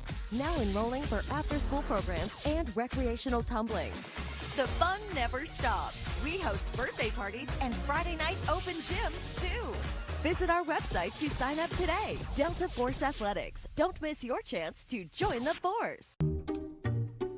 Honey, I don't think the AC is working. Call Plum Pro Plus. AC issues? Looks like it's the contactor. I've got a new contactor. Plum Pro Plus is Charleston's #1 plumbing, heating, and air company for a reason. Call the pros today to find out how you can get a new AC system for as little as $3 a day. Call the pros you can trust. Call Plum Pro Plus today. One of the great things about working with Rapid Repairs is that we are locally owned and operated for over 25 years. Doing business with Rapid Repairs, you get one of our great technicians or a representative of our management team, but also have a peace of mind that we as owners are vested in our community. We live here, we've grown up here, and we continue to serve our community. Rapid Repairs offers an extensive list of home repairs from underneath your house in your crawl space to your roof and everything in between. If your home needs repairs, call Rapid Repairs. 573-HELP. Are you ready to make junk disappear? I'm so looking forward to this. We make junk disappear. All you have to do is point. Call 1-800-GOT-JUNK. We'll be there before you hang up the phone.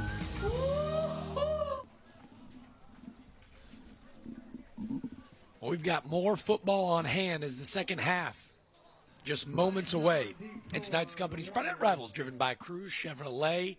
Cane Bay with an 8-0 lead. If you're just joining us, Jack DeLongshaw alongside Everett German, the third member of our crew, Trooper Bob, who he has been very emphatic that the wind is gnarly down there. 11-12, up to 16-mile-per-hour gust. Everett, I think that may be the picture of the year as we rolled away. Dave Williams better watch out in Sonia Stevens, because Trooper Bob is going after that weatherman position at ABC News 4. That he is. It's a gain of about 14. Fumbled in the backfield around the 5-yard line, picked up by McCarty. He takes it out to around the 32. That's where Hairstone will roll over. As you take a look at the first half stats, brought to you by Southeastern Spine Institute. Yep, passing, rushing, obviously the advantage to Cane Bay. And in a situation like this, the most important stat is the scoreboard. Yep. And right now, Cane Bay up 8-0. So, as Coach Perrin said, his team's got 24 minutes to right the ship and try to find a way to outscore Cane Bay. Not an easy task, but let's see what the Warriors have here as they open up the second half on offense. Stone's going to keep it. Little RPO action, pickup of about 5. Big hit across the middle of the field. It was Jackson Williamson and Cordell Holman on the tackle. Yeah, also don't forget about our player to watch also in the action in terms of Corin Hoop. They're lowering that boom. You're right, that was a good read by Stone. Able to pull it away and try to get positive yards, which he did. Picked up, looks like about 4 or 5 yards on first down. You know, it's funny, I forget about Hoop. Corin Hoop did not have any defensive snaps going into this contest. As Stone across the middle of the field, look at his ball. Floating it up there and hanging in tight as Cannon Demura. Big hit at the end of the play, but great touch out of the pocket from Stone. Coastal Wound Care first down. Let's take a look at our thumbs-up replay. Look at this arm angle. He kind of had to throw that one from the side to get around the defender. There on the tackle was Terrell Best, but a nice throw. Wando on the move, but looks like there's some handkerchief, a yellow hanky on the field. And again, really late. Russell's hair was all over it.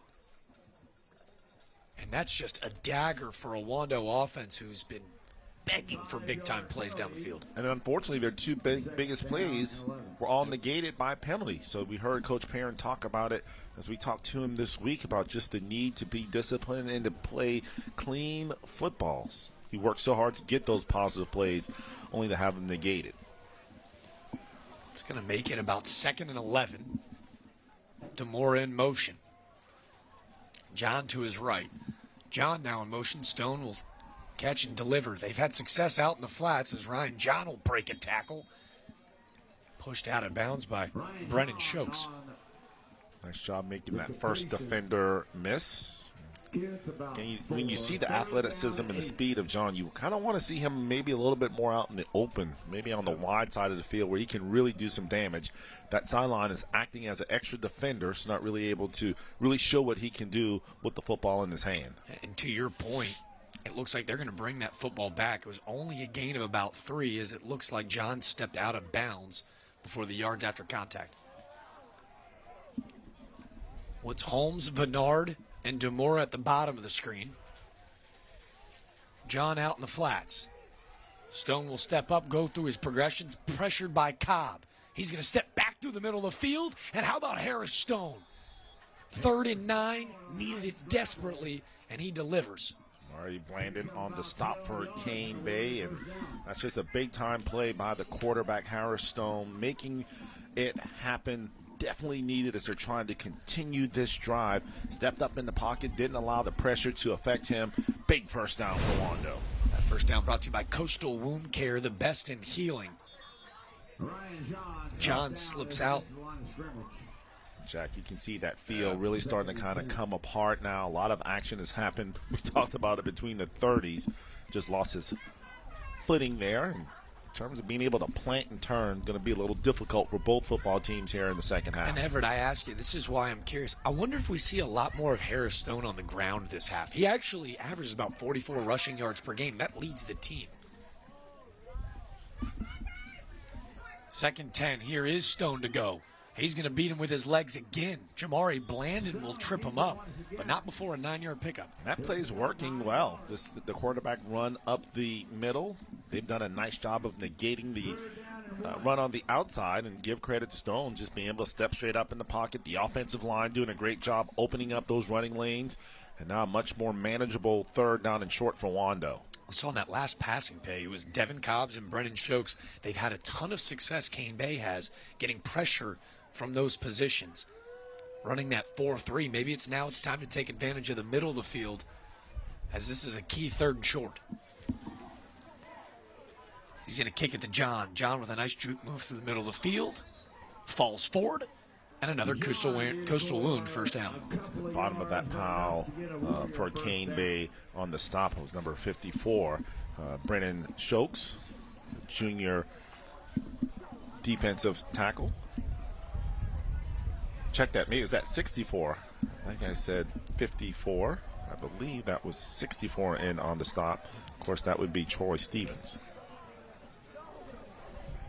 Here's DeMora. Stone will keep again. Nowhere to go. Much better work. As you can see, a whole flurry of blue helmets in the backfield. That big number 54, Brennan Shokes. Yeah. Cane Bay kind of read it. They kind of expected it. Wando may have went to the well one too many times, and so they've made the adjustment. Cane Bay has, and so 2nd down coming up for Wando's. They lost about 4 yards on the play. I love that you brought up Troy Stevens. I missed him again. You're seeing not only in this game, but especially in the second half, guys primarily that are playing on one side of the football, Karan Hoop, Troy Stevens, now going both ways. Russell Zaire reaching deep in his bag of tricks and having to rely on some veterans on both sides of the ball. Here's Stone. There's a little dump off through the middle of the field. Nice catch, his 11th of the season from Jake Beck. Tackle made by Cordell Holman of Cane Bay, and once again the simple tight end dump.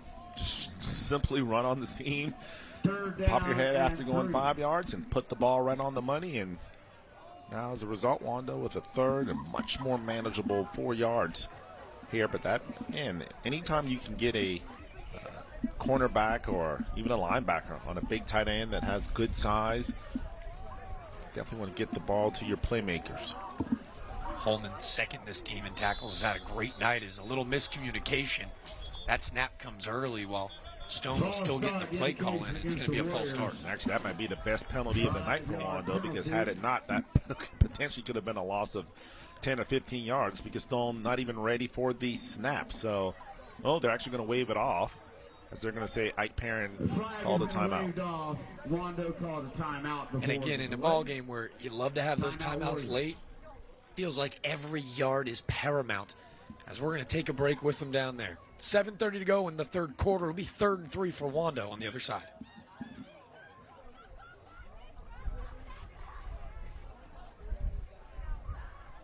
You've got a friend in the car business.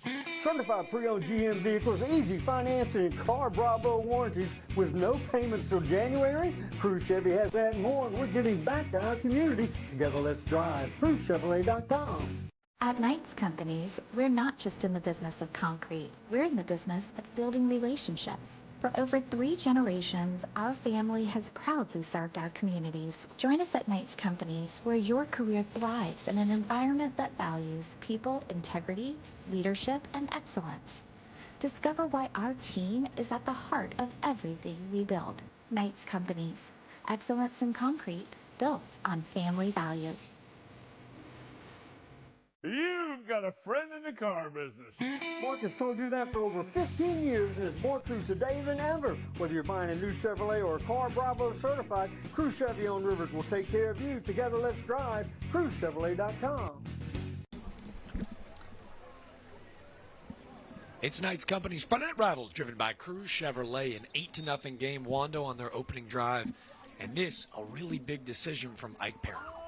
Yeah, 3rd down and 3. I believe you really have 2 plays to come up with really 4 yards if you're Wando. You're not going to attempt a field goal from here, and obviously you're not going to punt it unless you were to lose yardage. So, yeah, I'm sure in his mind he's thinking we got 2 plays to pick up this first down.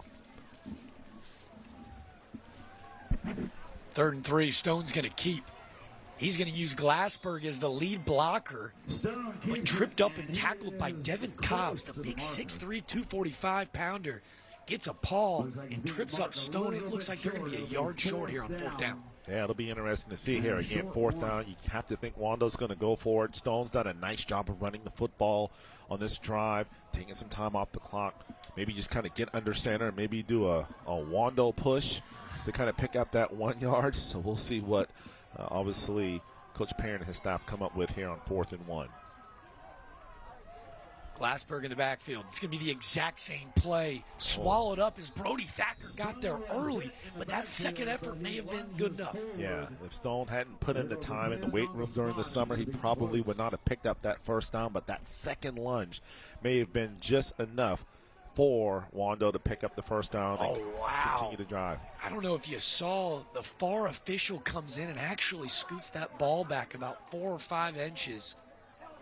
They're going to bring out the chain gang, and this a massive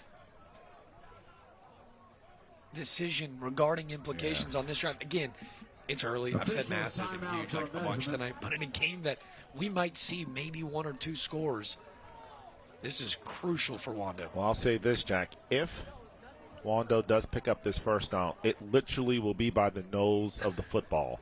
I'm thinking credit card Steve Spurrier style. Yeah, it could be.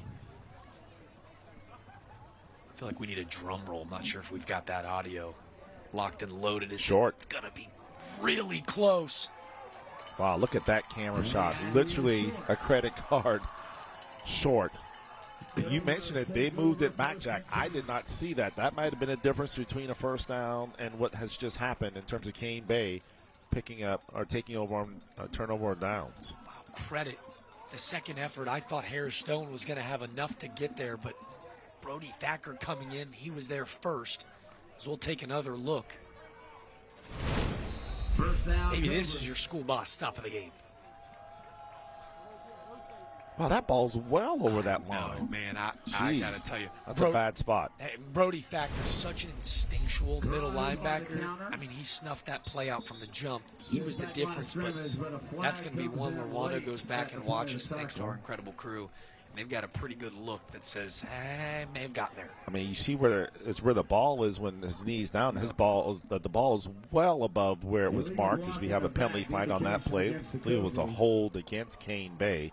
But a tough break for Wando here. And unfortunately for them, they also took about 7 minutes off the clock and nothing to show for it in terms of points. You're right, it was a hold on the left side. They got it on the left guard, Jonathan Billman. First down and 19. Now Wando showing about 8 in the box. He's Samuel in motion. They'll pitch it to him wide. Matthew Pays is there, and Samuel nearly runs away from him. But Matthew Pays is just such a monster.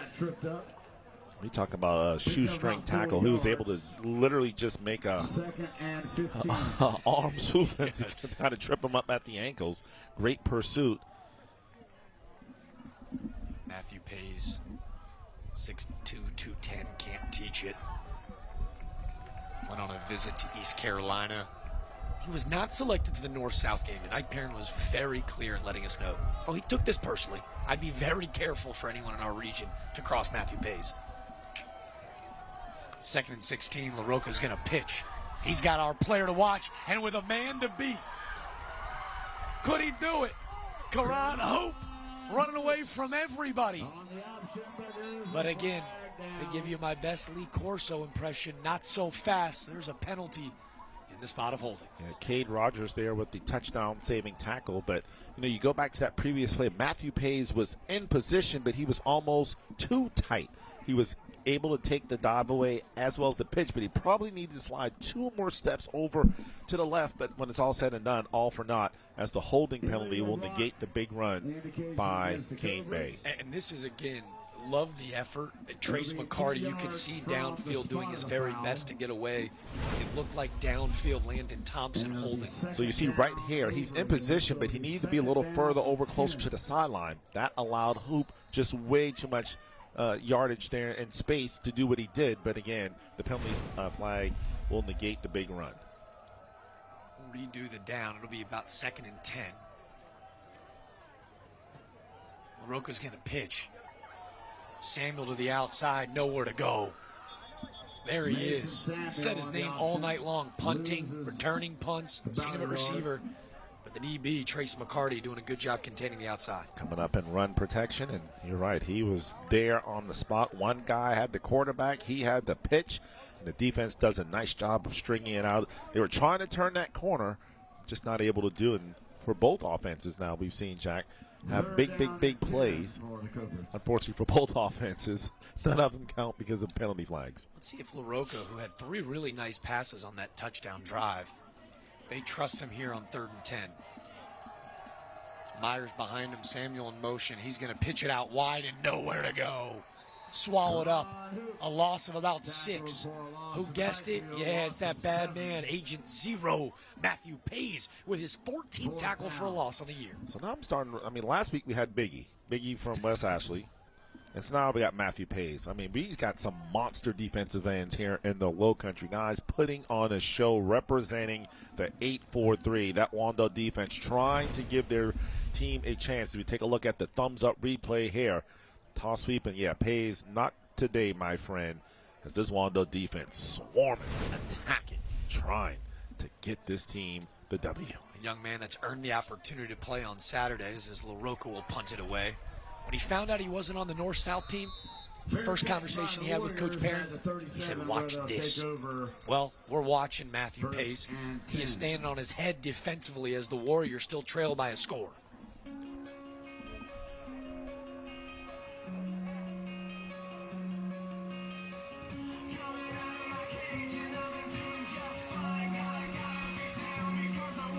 I call the Thumbs Up guys after my work accident. No matter what I had, I can call my attorney at any time. They stuck to their word on everything.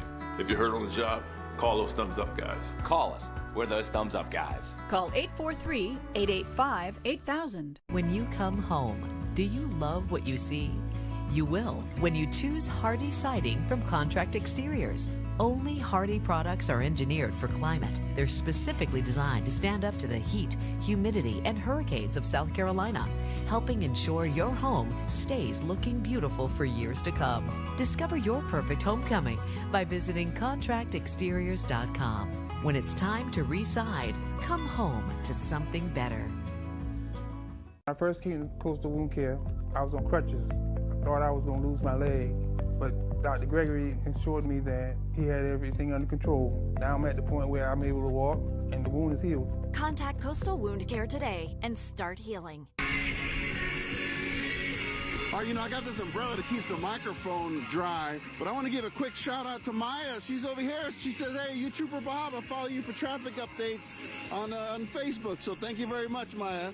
I'm a big fan. All right, so I've got the umbrella, but the cheerleading squad does not have the umbrella, but they're going to show us our favorite cheer. They've been keeping everyone energized all night, so let's see your favorite cheer.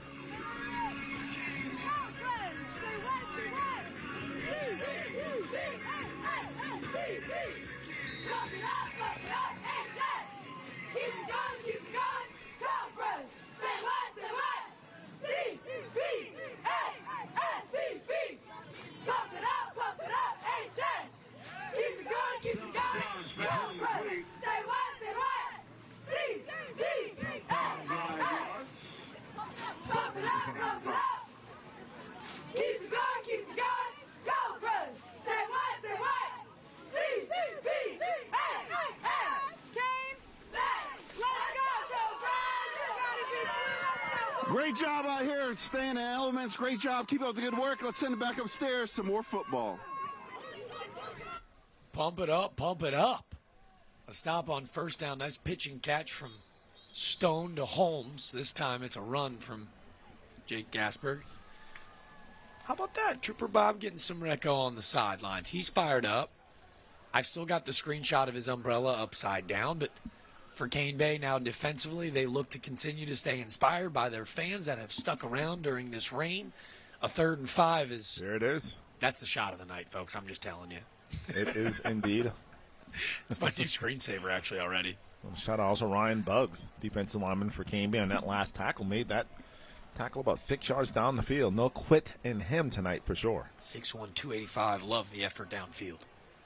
Here's 3rd and 5. Stone looking downfield. Little miscommunication. Tiptoeing on the sidelines. Do we have an interception? We await an announcement. It's a heck of a play regardless by Terrell Bess. No pick, but they forced the 4th down. Yeah, still really just surprised Wando's not exposed in that middle. Every time they've thrown the ball to the tight end in the middle of the field, it's been a completion. They've been trying to force that pass on the outside and just has not been there tonight. So let's see if Wando can take advantage of that middle of the field here in the rest of the second half. McCarty barely gets it away, but a great punt. Hoop will catch. They're going to say his knee was actually down before Karan Hoop made Brock Yoakum miss downfield. Poor Yoakum, he's that defensive tackle. Shout out to the big fella getting down there in special teams. Making it do what he do, And that's one thing all season long, Jack. Every Friday night here on Friday Night Rivals, we've seen just some outstanding efforts from, we always talk about the quarterbacks and the running backs and the wide receivers, or maybe even the linebackers, but it's those guys in the trenches, the offensive linemen that do such a phenomenal job, the defensive linemen, these guys, the biggins that make plays. They run sideline to sideline. They stay on their blocks. It's just really been very refreshing to see the big guys putting in work this season. LaRocca's going to keep. Here's Hoop to the outside. Look at that pursuit. 1, 2, 3, 4, 5 white jerseys, sideline to sideline, taking a team effort. I know our big guy out there making it with the solo tackles, Mr. Pays, but, man, when you got guys behind you that pursuit like that, that's a good feeling. You're the defensive coordinator, of course, who is Jamie Bell for Wando. There's 4 former head coaches on this Wando staff. It's why you see such intelligent play. Like you saw Trace McCarty chase him out of bounds, his hands up, nothing late, as he was about 2 steps out of bounds. The IQ of this defense is something that they have raved about. As, again, disciplined football. And look at big 2-5. Brock the Rock Yoakum with a loss of about 3. Speaking of Brock, don't forget Isaiah Brock, the sophomore linebacker, 5'9", 175.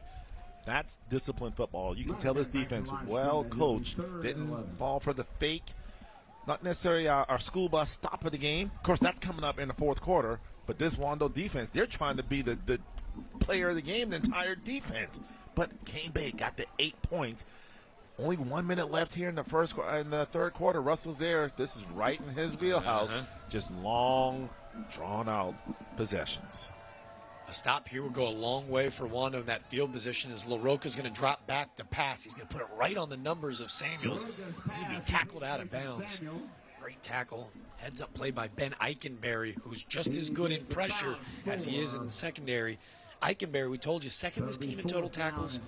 9 tackles for a loss, but really good in the pass game as well, too. He's got 6 pass deflections, playing that outside linebacker position. Does it get those hands up, tip balls, make the quarterback throw through the goalpost? And if you can do that, you've done your job. Like I said, Cane Bay, they don't throw the football a lot, but I notice when they do, it's very effective. It's short. It's very completable passes. They do a nice job of just mixing it up, keeping that defense honest, as that's going to be the final play of the third quarter. Second difference between game and play clock. Cane Bay will throw the 4s up. The fans that have stuck around through the rain tonight are fired up. Their team leads by 8. It's Cane Bay, it's Wando for tonight's Knights Companies. Friday Night Rivals driven by Cruz Chevrolet. A 1-score game in the fourth quarter? Come on, what else could we ask for?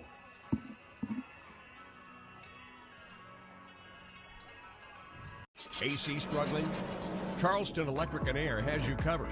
From expert electrical work and generator installation to fast, reliable AC repair. We keep your home powered and cool. One expert team, trusted for power, cooling, and comfort. Thank you for allowing our family to serve your family at Charleston Electric and Air. 100% satisfaction. Your comfort guaranteed.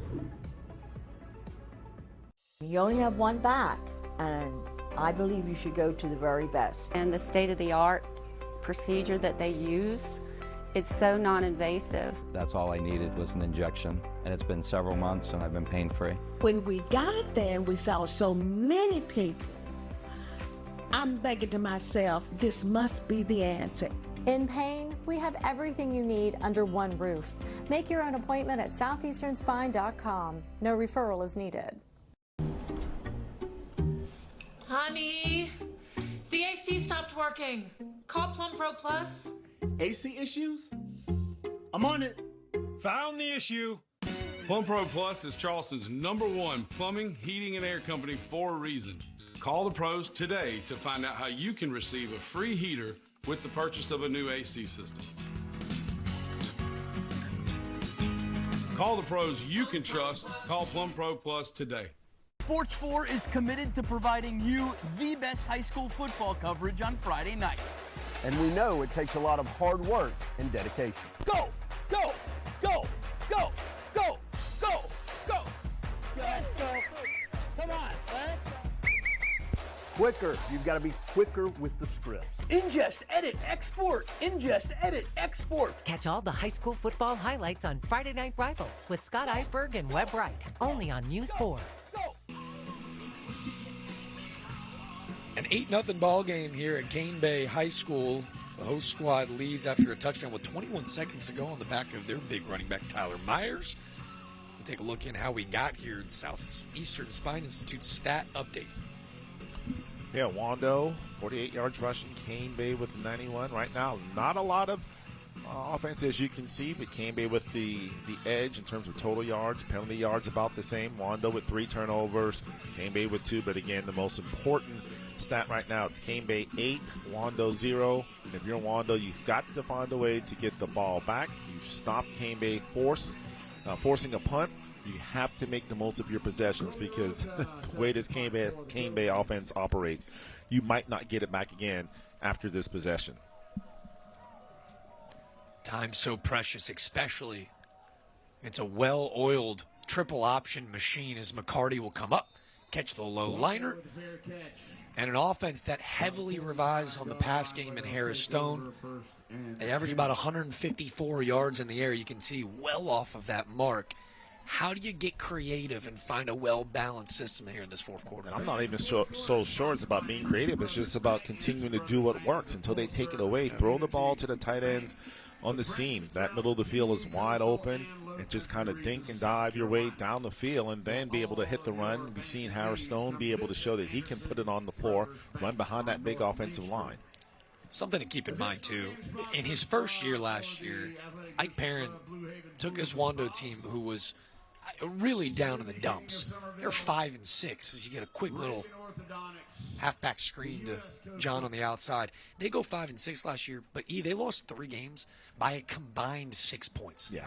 The tide has turned in Mount Pleasant. Well, and as you're starting to build that program, though, that's how you get better. So you're in games now. Now you have to finish games. And we talked about it early on, Jack. You have to expect to win, not hope to win. It's all about that mindset. Ike Perrin doing a great job over in Mount Pleasant. And to your point, they're expecting to win these games. They're 4-2 this year with wins against Socastee, Hanahan, West Ashton, Goose Creek. They trailed by 2 scores in 3 of those contests, as that's a pass that has been completed weeks before. He was looking for his go-to target in David Vennard, and it's a quick bounce pass. You got to step into that one. Kind of threw it off his back feet, so he kind of transitioned that weight, get that to him, and Vennard be able to come up and make that catch if need be. 3rd and 10, 11:44 to go, and again, it feels like a lifetime, but with this Cane Bay offense that can drain 6-7 minutes off the clock, sense of urgency's got to be at an all-time high for Harris Stone. Try to get the ball to John to his right. There you go, and throw that swing pass and see what he can do. John out to his right, Stone looking downfield. He's going to opt to take off and go. Going through his progressions, he's trying to run for it, and he won't be able to get there.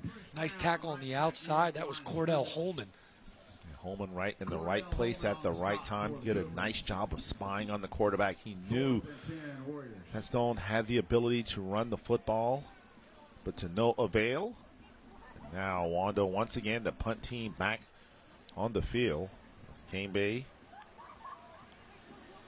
You're going to say it was a yard behind the line of scrimmage. That's Holman's 3rd sack of the season.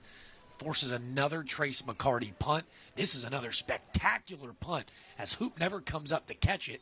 He scampers out of bounds at around the 10. Great work in the punt game. There's your big fella, man. How many times you see a nose tackle right on the football? And Brock Yoakum, he was joined by Cade Rogers as well. Just getting it done. Do what you got to do to make it happen, to give yourself a chance. So it'll be Cane Bay. And again, 11:01 this drive. Let's make a notation of that. 11:01 is when this drive starts. I'd be surprised if you see LaRocca snap the ball with more than, I would say, 3 seconds left on the play clock here. I'd be shocked to see him throw the football as well, too. And your defense has played so well tonight. Yep. You know, you just don't want to put the ball in harm's way. Just play smart, try to pick up a couple of first downs. He's going to keep it, the fake to Samuel, and LaRocca with a nice 5-yard pickup. It's like a tackle made by Eikenberry, junior linebacker. Very impressed with Kobe LaRocca tonight, the senior quarterback. He's been here for several years. Just a nice job in terms of decision making. They've done a much better job in the second half taking care of the football, too. It's a Wando defense that's forced 8 forced fumbles this year. It was 2 in that first half. LaRocca doing a good job covering up that football because he just took a big hit up front. Trying to see who lowered the boom there. I got Jacob Pellick, the middle linebacker, coming in and lowering the shoulder. Probably afraid for his life. His brother probably said, if you don't get it done, I'll deal with you at Thanksgiving. I'll tell you, Pellick, 5'10", $185. He looks like big bro. But again, can't teach what you don't know. How cool would it be to be able to take notes, learn from one of the best that's ever worn this Wando jersey? To Florida with a big game tomorrow, I think, at Texas A&M. Into College Station, coming off that win at home in the Swamp against that other team in Texas. Huge win for Billy Napier. Safe to say this play is probably going to go to the right. A lot of confusion there, a lot of linemen moving around. Russell Zaire. So you know what? Let's make sure we are all on the same page. Russell Zaire will use his first time out of the second half, and we'll take a break with him. Huge 3rd and 4 on the other side of this break. It's tonight's Company Spirit Rivals, driven by Cruz Chevrolet, an 8-point lead for the Cobras.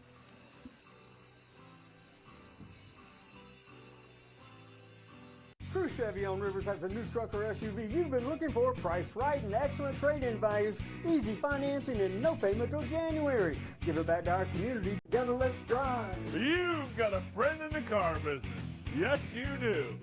Ever wonder what it's like to work at Knight's Companies? It's more than just a job. It's family. Here, you're not just another employee. You're a valued member of a team dedicated to excellence and innovation in concrete construction. We're united by our passion for building the future together. Join us at Knight's Companies, where your career thrives in an environment that values people, integrity, leadership, and excellence. Discover why our team is at the heart of everything we build. You've got a friend in the car business. Certified pre-owned GM vehicles, easy financing, and Car Bravo warranties with no payments till January. Cruise Chevy has that and more, and we're giving back to our community. Together, let's drive. CruiseChevrolet.com. Closed captioning is brought to you locally by 1-800-GOT-JUNK. We make junk disappear. Russell's there. And Cane Bay, the reigning region champions from a season ago, they lost 7 straight games at the start of last year. Stuck with the process, trust the system, and a veteran-led group end up winning a region championship, getting to host a playoff game here at Cane Bay High School. And this would be a right step in the direction for the 1-5 Cobras. Well, like Coach Perrin said, I mean, playoffs, he wants to host a playoff game at Wando. These games matter. He pitches it to the outside. Look who was there, Pays. Hoop, nowhere to go. Great work by Matthew Pays, the senior defensive end. I thought he was a tailback on the plays, and I feel so fast. I thought they were pitching the ball to him, but Pays in the right place at the right time. This kind of snuffs out a big play for Cane Bay, and now 4th and 4, and Russell Zaire is going to put his trust in his defense as he's going to punt the ball away. Kudos to these quarterbacks. Again, LaRocca, nowhere really to go with the football, and they've done such a better job in the second half of making that adjustment of playing really clean. Now LaRocca, who does the punting duties as well, with his heels on the end zone. This is going to be a big play as Wando brings everybody. Another low liner as McCarty will watch it dribble out to around the 45. It'll be downed. And now another chance for Wando. And for LaRocca, I'm assuming he's right-handed. I've been very impressed with his ability to pitch with the left hand, being able to be ambidextrous in terms of being able to make that pitch on the run in the option. So very impressed with LaRocca here tonight. Looks like we've got another little quick hit and sideline report from Trooper Bob, as we'll send it down to him before this big final drive from Wando.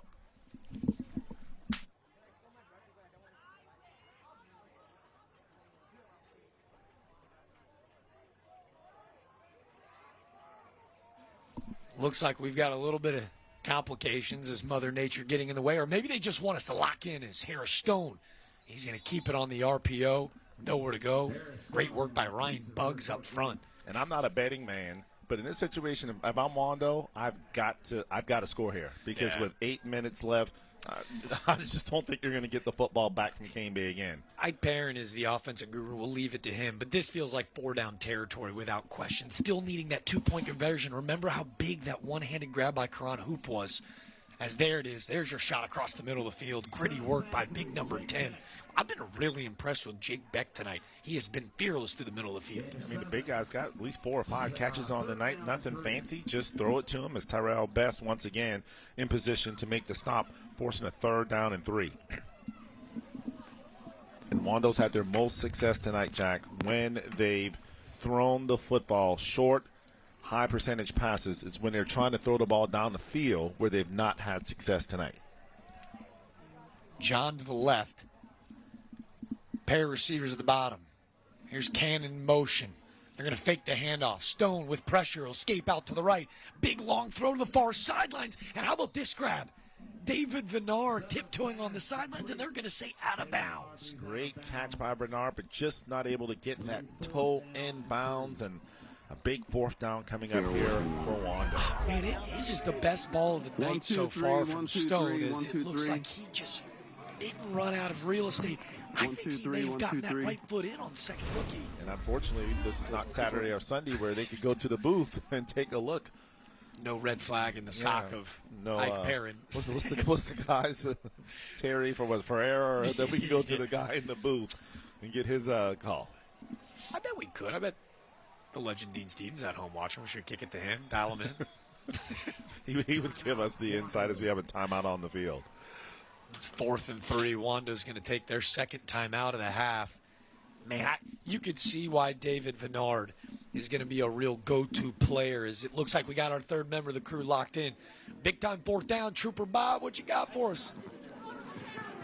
Hey guys, I talked to the Cane Bay personnel that's handling the footballs. There's 4 of them actually on the sidelines. They said every play they run in there and keep a ball dry on the field for them. I asked them if there's any challenges to this. They said, well, number one, it's raining, obviously, but they said the field is now starting to get muddy, and that's why they want to do it every play to get out there. But this is something that, whatever it was talking about earlier, you know, you want to maybe practice with wet footballs for conditions like this. But so far they're doing a good job. We've got 7 minutes, 32 seconds left to keep a couple more balls dry before the end of the game. I'll send it back to you guys upstairs.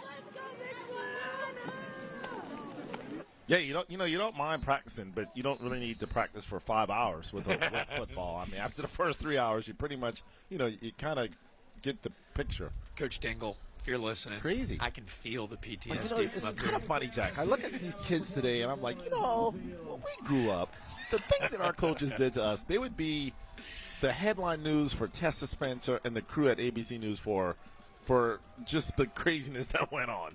We've got a headliner here is Ryan John. Cuts across the middle of the field. He was looking for Cannon Demora. They run 2 routes to the same spot. It was a really pretty football from Harris Stone. But it's going to be a turnover on downs. Yep, another one, the defensive Cane Bay tonight. We've been talking about the defense of Wando, but let's not sell this Cane Bay Cobra defense short. They've been phenomenal. Obviously, pitching a shutout right now. You know they're talking about wanting to shut out this Wando offense. Great job defensively by the Cobras. It looked like the guy at the head of it, Malachi Gant, the senior defensive back of the Cobras. Great work by Malachi Gant. The strong safety comes flying in for his 6th pass breakup of the year.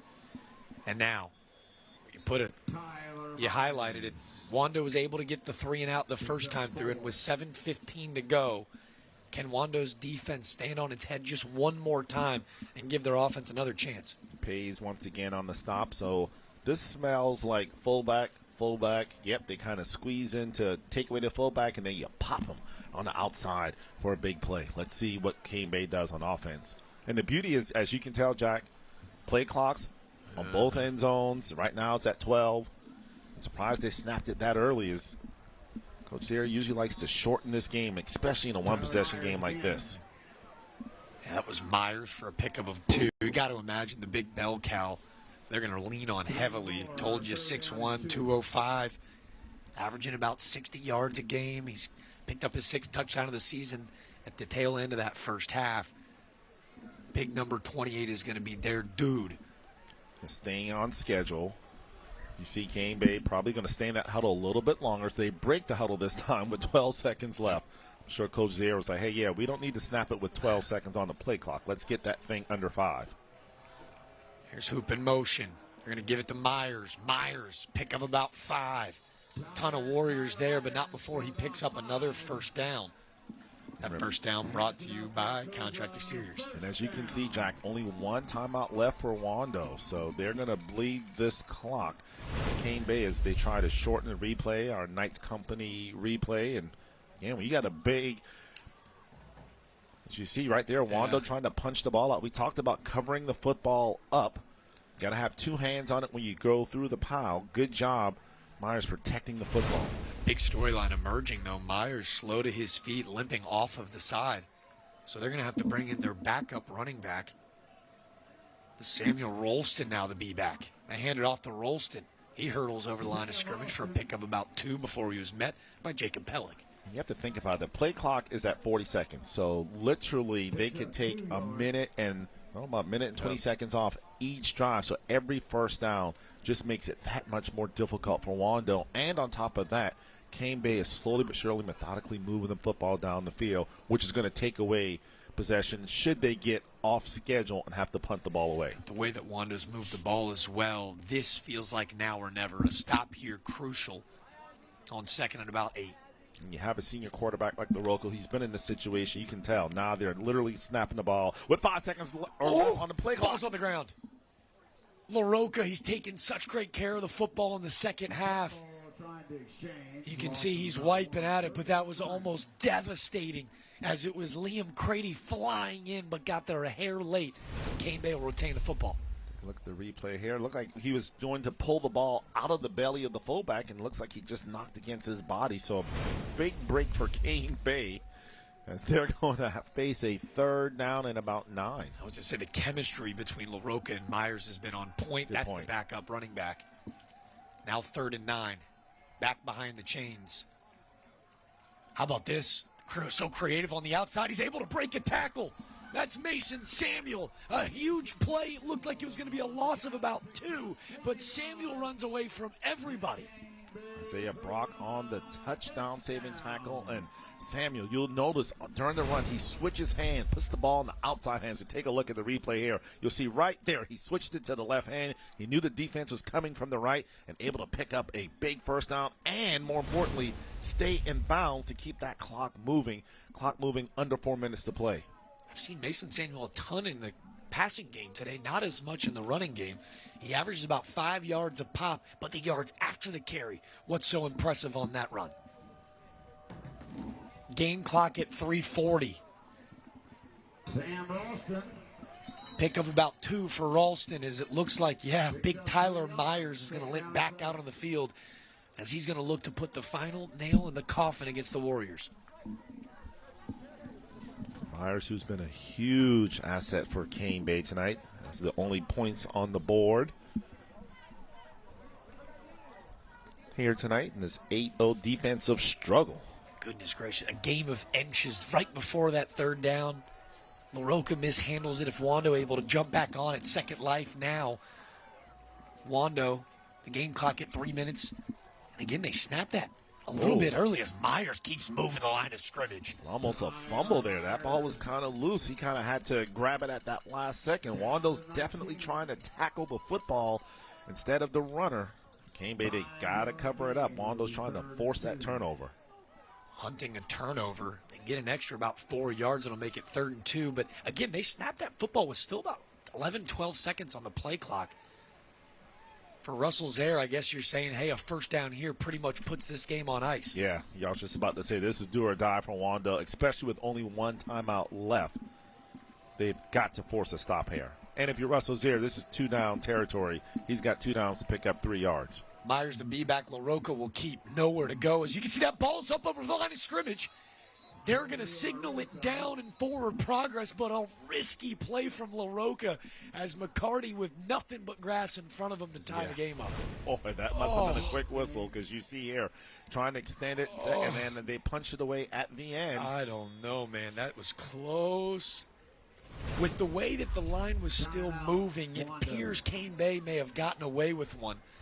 They forced the 4th down, but with 1:54 to go, we'll take our 2-minute timeout. Cane Bay with an 8-point lead. Wando needing to stop to try to get back in it.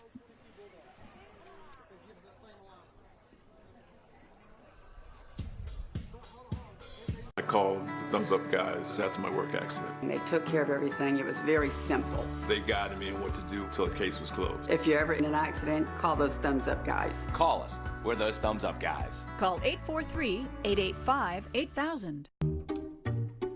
Honey, I don't think the AC is working. Call Plum Pro Plus. AC issues? Looks like it's the contactor. I've got a new contactor. Plum Pro Plus is Charleston's #1 plumbing, heating, and air company for a reason. Call the pros today to find out how you can get a new AC system for as little as $3 a day. Call the pros you can trust. Call Plum Pro Plus today. Do you or someone you care about feel anxious about visiting the doctor for the first time? From the moment you walk through the door, at Coastal Wound Care, we treat every patient like family. Contact Coastal Wound Care today. The Cane Bay Spirit Squad, they sat in the rain all night. They cheered on their squad as Cane Bay leads by 8 with just 1:54 to go. But more importantly, their results are due up. It's the Delta Force All-Stars Cheers results. The Delta Force Athletics cheer tonight. We talked to their director and VP this evening, or Trooper Bob did. Now remember, the road team has been winning the last, 2 or 3 weeks. Will the streak continue? And And again, Lee Corso says, not so fast. A commanding lead for the Cobras. There tonight's Delta Force All-Stars win.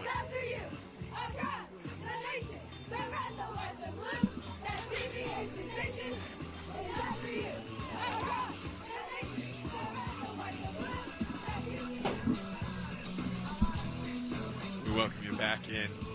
You're just joining us. A touchy ruling on the field as LaRocca reached out to try to pick up the first down. The ball was knocked loose. The fumble did not count for forward motion. Now on 4th and short, Myers with a chance to put the game on ice. Leaping over the line of scrimmage, Wando says they got the stop that they desperately needed on 4th and inches, but Kane Bay has just delivered the final dagger as it appears Myers picks up this contract exterior's first down, and Kane Bay is going to pick up their first region win of the year. Yeah, Wando not able to come up with the must stop there on 4th down. Kane Bay needed 1, they got 2. Wando out of timeouts, and unfortunately for the Warriors, they'll suffer their first loss in the last 3 games. Their 2-game win streak will come to an end. And congratulations to Kane Bay. You know, after a tough loss last week, able to bounce back, come up with a huge win. Well, they're not done yet. Victory formation would suffice, but Karan Hoop on a little halfback pitch to the outside. A risky move because of the weathering. And especially with a pitch to the outside. All it takes is, you know, Hoop to look up, take his eyes off the ball, and the ball be loose on the field. So, yeah, I think we'll see the now the more traditional victory formation here. I think so fitting on that 4th down play. A little banged up to me. The young man that's got our sole touchdown of the game feels like an easy pick, but I was so impressed with Tyler Myers, the senior running back. It feels like a pretty solid candidate for tonight's player of the game. Yeah, definitely. He was able to kind of open up everything with those runs up the middle. Just did a great job on that, keeping that Wando defense honest. And a couple of big runs, and that's what's going to be the difference in tonight's contest. Just a second difference, but LaRocca's final knee of the game will put this game on ice. Russell Zaire in this region? Come on, you didn't count him out. Even Mother Nature was on the triple option side tonight. Everything he needed, his playing conditions, his defense, elite tonight, keeping a high-powered Wando offense off of the scoreboard. Wando really nothing to hang their heads about, just couldn't get the offense going. I think when they go back and look at that film, they're going to be like, man, we should have really exposed that middle a whole lot more to kind of open up things on the perimeter. The unsung heroes of the evening, Wrigley Ross, Jonathan Billman, Braden Ledford, Troy Stevens, and Jonathan Williams. That offensive line so crucial into extending drives and thus finally finding a way to win the game for Kane Bay. It's a final, but don't go anywhere. We've got our trophy presentation brought to you by All-American Awards on the other side. Kane Bay with an 8-0 win.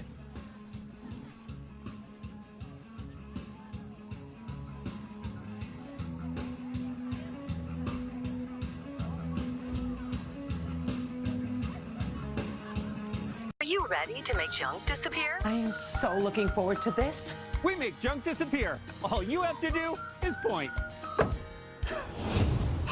Call 1-800-GOT-JUNK. We'll be there before you hang up the phone. AC struggling? Charleston Electric and Air has you covered. From expert electrical work and generator installation to fast, reliable AC repair.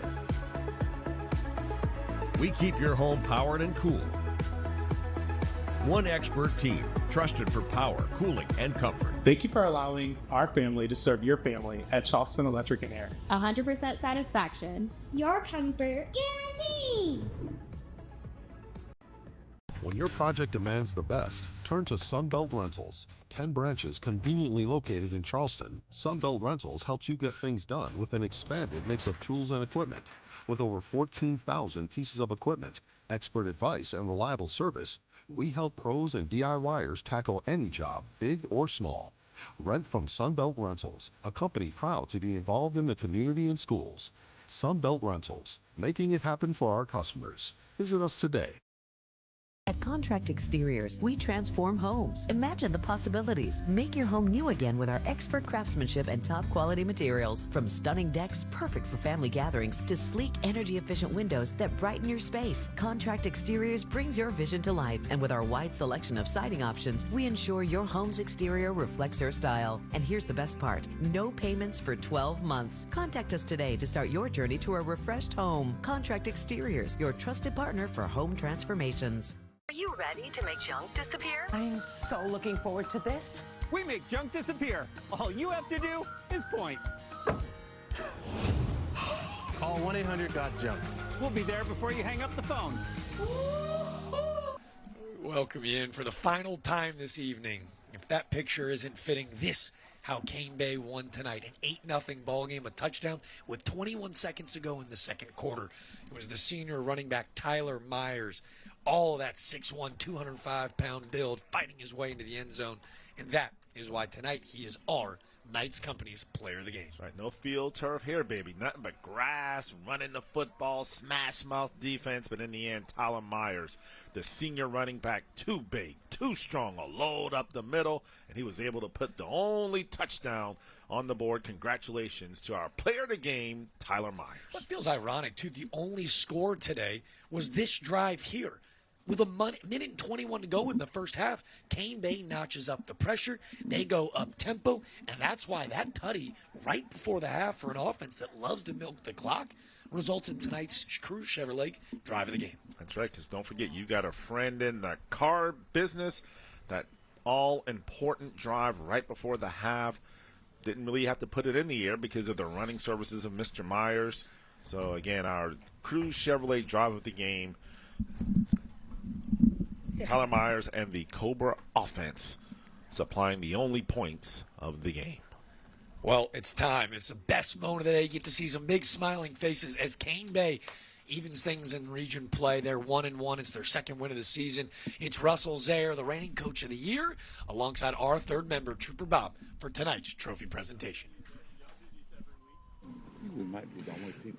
Down here on the field, we got the player of the game, Myers, number 28. Congratulations on your contribution to the team's win. Also, Coach, big turnaround from last week. How happy are you today? I can't say enough. I'm so proud of these guys, so proud of these coaches, and proud of these people that came out here and watched this tonight.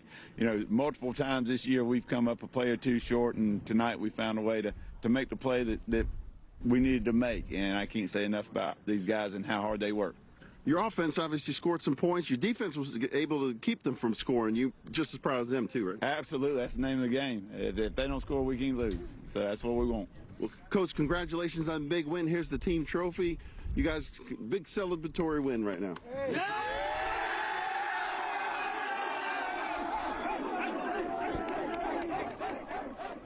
Hey, I see you. I see you, Mr. Mize. You got that dog in him as we panned away. Congratulations to Russell Zaire. Truly one of our favorite coaches that we've gotten to interact with over the years with Friday Night Rivals. I'm so happy for them. He mentioned it. Tough loss last week, 1-4. Easily could have won 3 more games had they just protected the football and just made a play here or there. But like he said, tonight they make the play on offense. They make the play defensively. They keep a very good Wando offense off of the scoreboard. That's why they're our winners tonight. Well, you cue it up, man. How about tonight's school bus stop of the game? Russell Zaire beaming with pride when he talks about the defensive effort. You start with Brody Thacker, Jackson Williamson, Cordell Holman, Devin Cobbs. They all play a huge role in tonight's stop of the game. Yeah, absolutely. That defense was just elite stop of the game. Always remember to stop when the school bus arm is out. Here it is, tonight's school bus stop of the game. Look at the pressure up front. But that was a huge play in the secondary.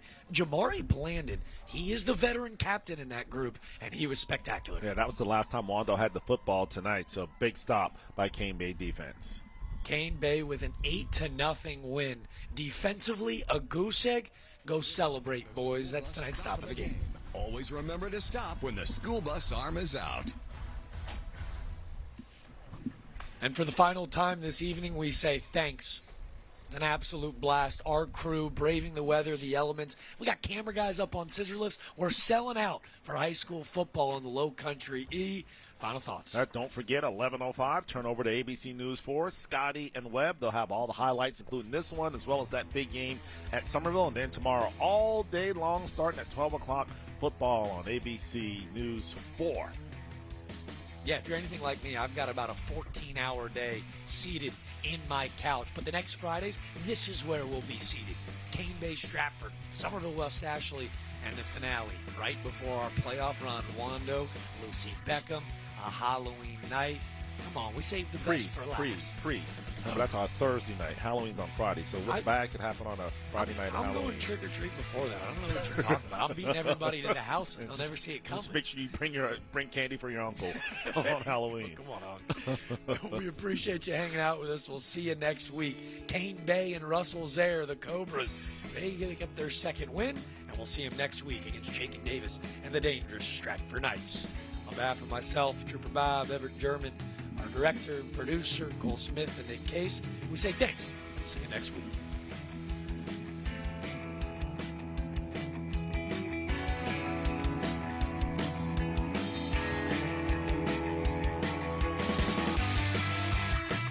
My grandson was injured in an accident. I liked what I read about those thumbs up guys. And they handled everything from beginning to end. I just think they're wonderful people. Call us. We're those thumbs up guys. Call 843-885-8000. Delta Force Athletics is the home of Delta Force All-Stars, Charleston's premier cheerleading and tumbling center. Our 10,000 square foot facility allows your child to discover their athletic ability, regardless of skill level. Now enrolling for after-school programs and recreational tumbling. The fun never stops. We host birthday parties and Friday night open gyms, too. Visit our website to sign up today. Delta Force Athletics. Don't miss your chance to